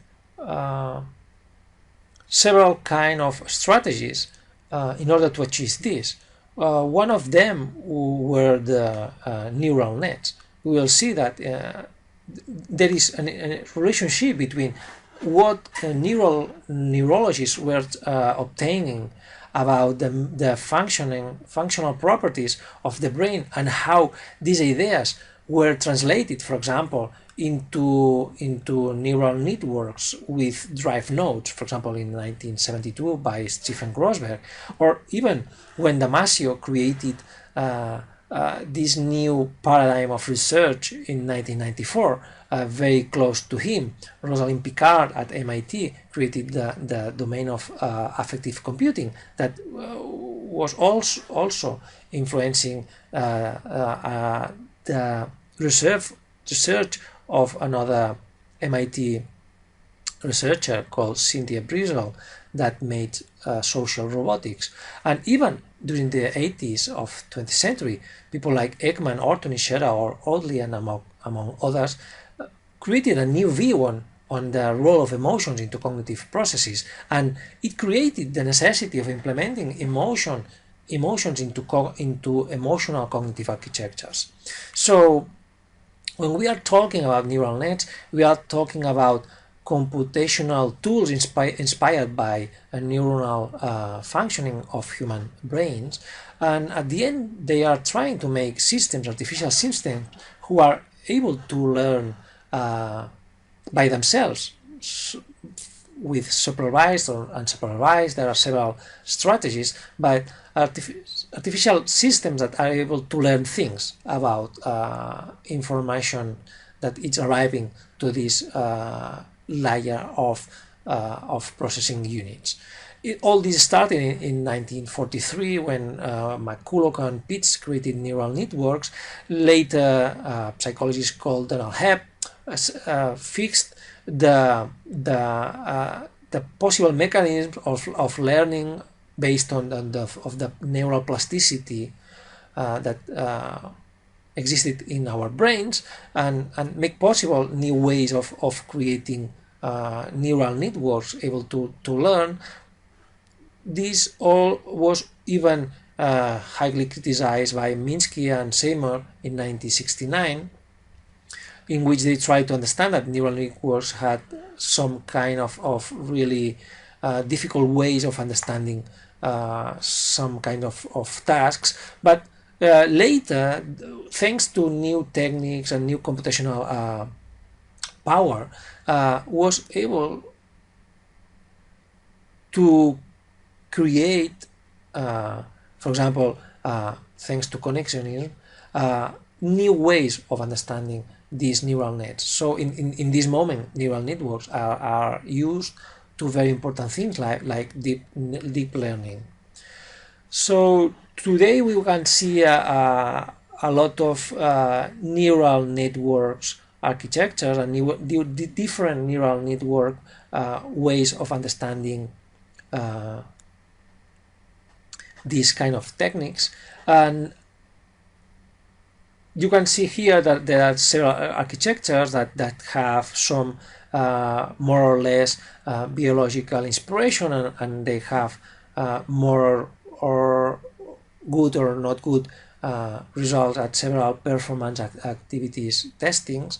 But anyhow, the point is that we have emotional neural networks. Neural networks really deeply inspire on emotional functional properties inside the brain.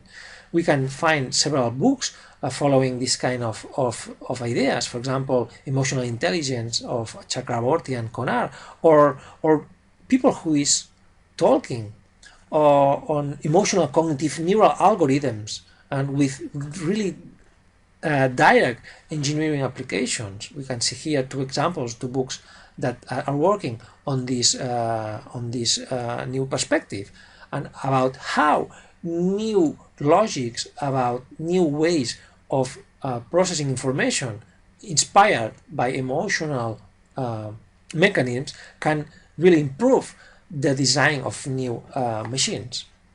So neural nets were initially brainy and emotionally inspired, and neural nets are today very useful for AI systems. And finally, new emotional neural networks are really better than classic ones, and so from a functional perspective, they are performing much better classic tasks than older ones. So surely emotional implementation of emotional mechanisms inside these strategies and these architectures is really a good idea. So thank you so much, and hope to see you into the next video. Bye.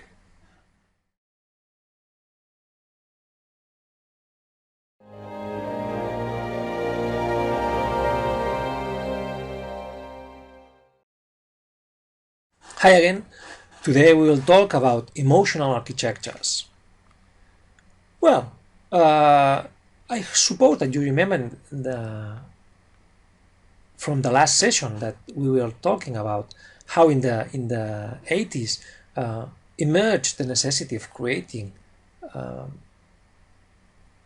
emotional architectures, trying to create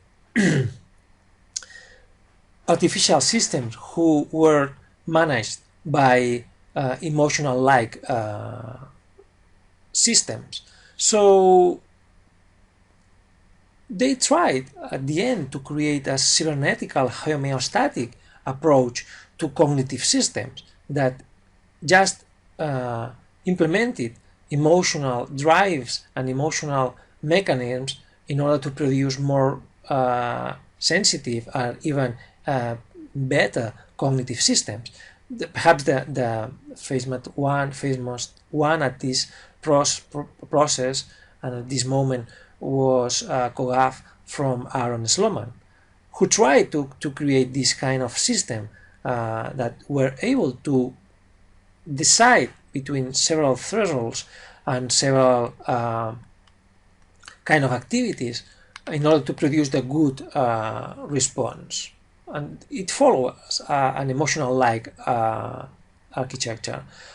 You can see here in this schema that there are several possible computational models of emotions inspired by different kind of experts like the OCC or Frege or Lazarus, Scherer or Damasio, Ladouche, or even a Sloman, they have been creating in the last decades several cognitive architectures inspired emotionally. You can see more examples, again the same, possible ways of processing sensory information, then the affective processing of this information, the storing of the emotional memories, the arousal of different kind of behaviors that are adapted to the context. You can see that is again the same. The introduction of emotional mechanisms into cognitive mechanisms. The idea was to improve machines with new ways of being more flexible, more adapted to changing environments. You can see here again a different emotional architecture. In this case, the emotional architecture of a robot called Kismet, made by Cynthia Breisel at MIT in the United States, in which we can find the same. The dynamically emotional way of processing information, of managing proper responses to that kind of information. Again, the implementation of new ideas about the role of emotions into cognitive systems. Here, a different architecture provided by Paul Verschude and other authors. Or here, for example, a very nice architecture written by Eva Hadlika in 2010, published at the International Journal of Synthetic Emotions. It's a very long paper and very useful for anyone with interest on creating emotional architectures. Or, for example, very recently, I've been working with researchers of several universities, mainly based in Russia, for example, Max Talanov or Salvatore Di Stefano or Manuel Mazzara in Kazan University and Innopolis University, with which we are trying to design new architectures based, in this case, on the neuromodulatory mechanisms that happen into our bodies. So this architecture is bodily inspired, trying to really to follow the chemical mechanisms that regulate cognitive actions. So this is something like embodied AI, and in the last steps of this research, other authors like Marat Minlevaev are also working with us.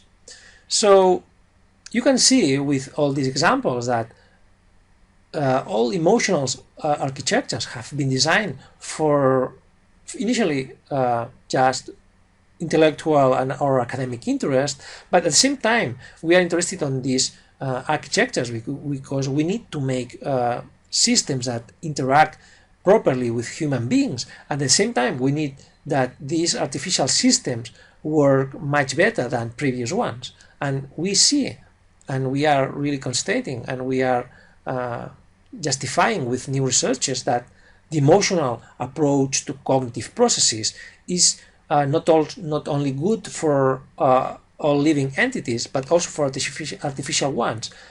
Computers and robots will be much more efficient if they use emotional architectures. So thank you so much, and hope to see you into the next session. Bye.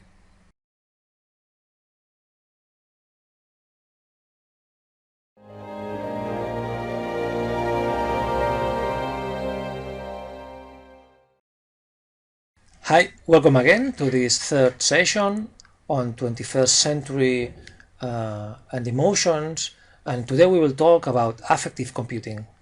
So what is this? This is a research field created by Rosalind Picard, who was a researcher at MIT University, in which she tried to make computational systems able to interact emotionally with the users of these systems. So it looks like a very simple activity, but it's very difficult because emotional interaction between human beings or and even between humans and machine involves several questions. For example, emotional speech, facial expression, body gesture or postures, voice tone, games, electronic pets, emotional programming, languages, emotional modeling. There are a lot of things that really are present when we try to understand how humans and machines can work together. For example, I don't know if you remember, whether you remember or not, Clippy, that horrible Microsoft tool created initially to help users to solve their initial problems when they were trying to make things with the computers. But the truth is that Clippy was really a very annoying tool that was always trying to help you at the wrong moment and trying to make the most stupid thing when you really were always thinking about how to disconnect this tool from the computer. The truth is, I think most of the researchers of people who switched on their computers for first time was how to disconnect Clippy from their systems. So why do we need to think on emotional interaction with between human and computers? Because in our lives, computers are really gaining more and more spaces and more importance at leisure and our working domains, and at the same time, computing is becoming more ubiquitous. Even we are talking about wearable computing, machines, computers that are really close to our skin, close to our sons, to our friends, to our houses, to everywhere. So if our nature is emotional, we need to create emotional ways to interact with these computational systems. So we need to create new ways to interact with these machines, just to improve our work, or just to improve our emotional interaction with these machines. We really are emotional devices, and we are emotional oriented. For example, when we expect similar behaviors from similar beings with which we interact too. I hate, for example, the impersonal talking of petrol stations when they answer you on "you are finished," or where you are trying to put fuel into your car. Or, for example, the owners of Aibo dog really created emotional bonds with their pets. They even thought that the pets were smarter than they were, and they were made several studies about what thought those owners about their electronic pets, and all of them really created emotional interactions, deep emotional interactions with their pets, but they even thought that their pets were smart and they were able to recognize them or to understand them. And the truth is that from a programming perspective, it was not possible, but it doesn't matter, because humans tend to extend our emotional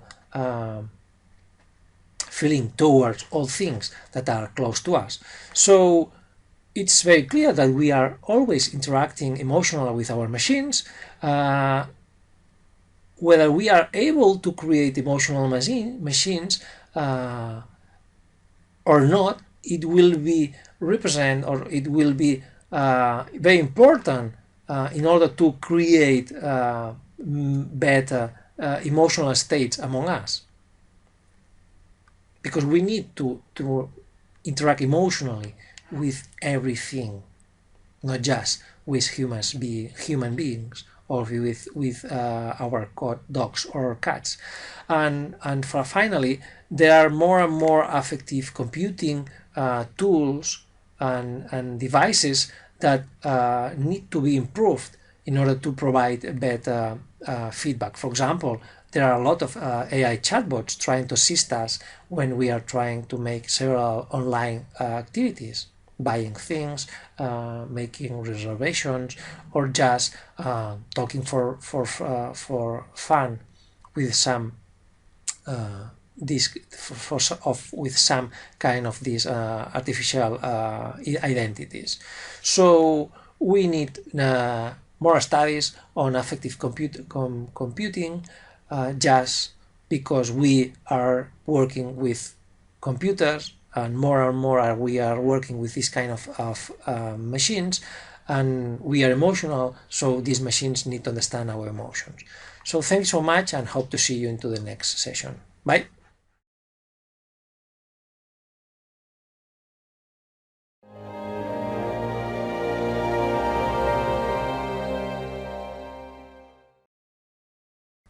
Hi, today we will talk about social robotics and human-robot interaction.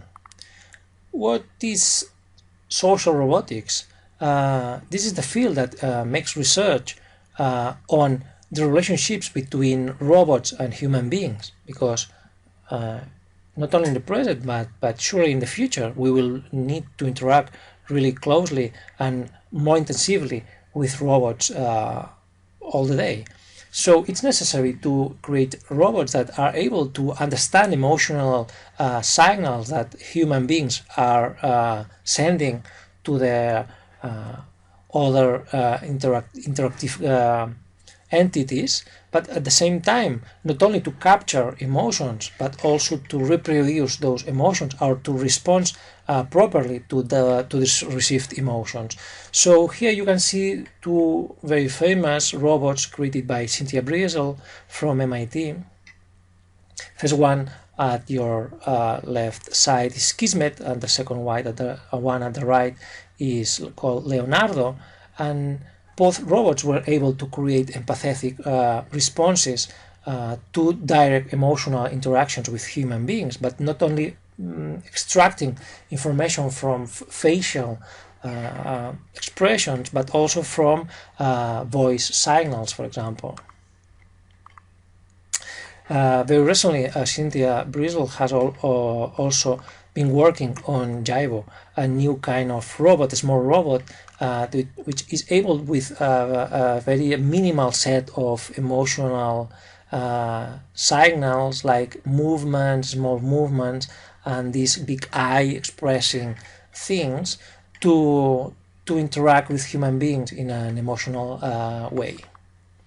But even when we look at science fiction, we can find special robots like R2D2 who are able to express emotions even without using the natural language of human beings. I think that you can remember this robot at several films using a gibberish speech, just with small tones like beep, beep, beep, beep, beep, or beep, just changing the pitch and the intensity of the signal, and even combining this with colors and intensities of colors, is able to produce content with meaning for human beings, but not of normal meaning, but of emotional meaning.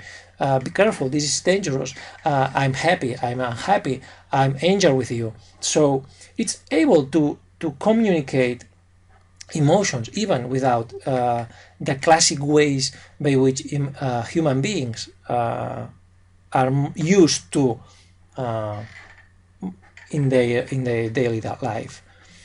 But in this moment, there are several research units of the world that are working on full body gestures. Perhaps the best one is placed at Takanishi Lab at Waseda University in Japan. The robot is called Kobian, and it's very it's amazing, this robot, because it's able to express full body gestures, changing the neck position, the body inclination, all the face, obviously, gestures, the eyes, lips, and it also includes the movement of the torso and even the hand and arms pressure. The truth is that at the same point that these researches are being performed, some robots, even the most advanced one, like a Simo made by Honda, have still problems recognizing, for example, emotions and use very basic communicative clues that are very easy to understand for humans, but they are really difficult to understand by robots. You here can see a news communicated by the BBC in which Simo had problems to make gesture recognition as a museum guide and a science museum exposition. For example, I've been working even on human-robot interaction. In 2011, I stayed in Japan with a fellowship of the Japan Society of the Promotion of Science, trying to understand how humans encode emotions into robots according to their internal idea about how is the nature of that robot. Just because I think that robot is stupid, I will act with it as if it were stupid. The same happens if I would think that that robot is very smart. I think that it's the same that happens with people. You sometimes overestimate and sometimes underestimate people just because they have a special look or special way of perform some activities, and then you change your idea of that person, and in that case of a robot, just because of the real action instead of those things that you think about before to know directly that robot. In my case, I was trying to demonstrate that you can create fake empathy towards robots into human beings, just asking to the people who were to be interacting with those robots that those robots were smarter or not so smart. So, as ending remarks, we need to think about the fact that robots are increasingly working close to human beings. Humans are really emotional and expect emotional recognition and look for several emotional clues when they are interacting with things.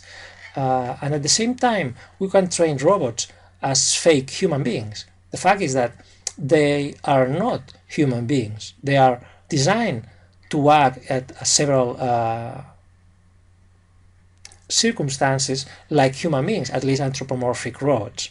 And then we, the human beings that we need to interact with these robots, are expecting some special kind of emotional response, and those robots must be able to understand our expression and to express at the same time the required answer, just to make possible that the functional communication of our natural channels, emotional channels, are respected. So thank you so much, and hope to see you in the next session, the last one of the course. Thank you so much, Steve, for being here. Bye.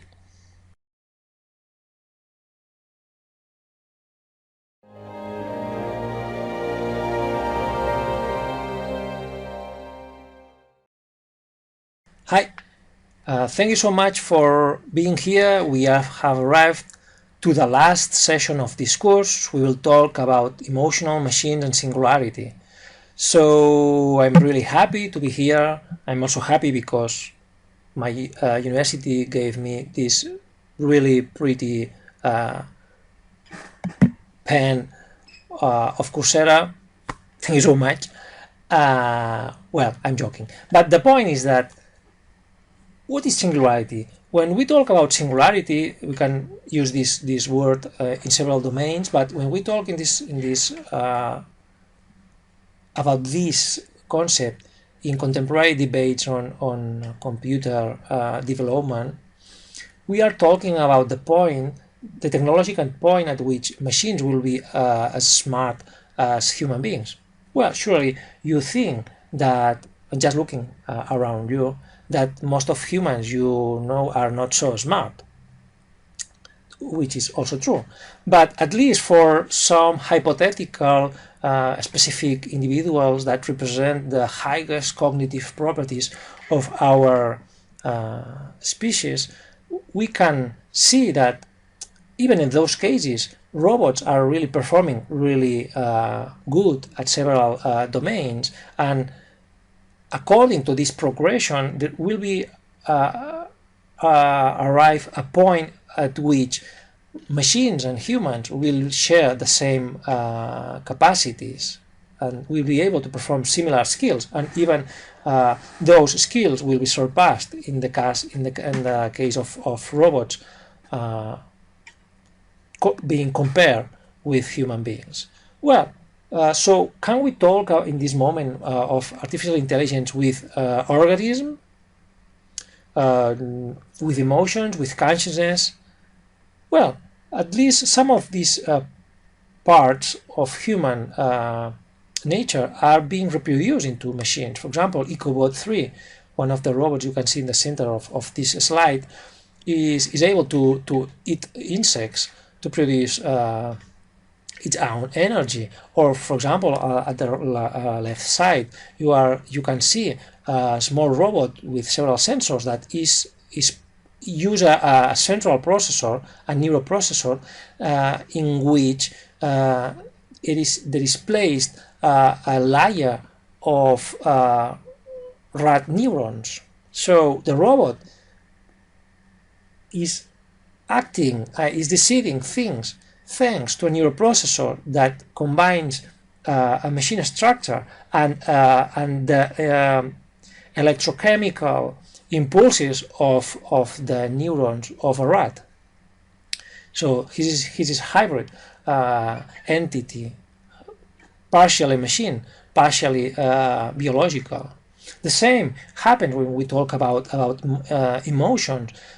From all the previous things we have seen all throughout the course, we can think about the point that any good cognitive structure able to deal with uncertainties, with changes into the environment, must have an emotional nature. At the same time, emotions are really useful in order to protect the integrity of this whole system and to decide things at different moments. By all the previous reasons, there are a lot of authors who are thinking about how these new machines will phase us to a new level of problems and of good questions about the rights and the limits and the nature of artificial intelligence when this intelligence will reach us and even surpass us.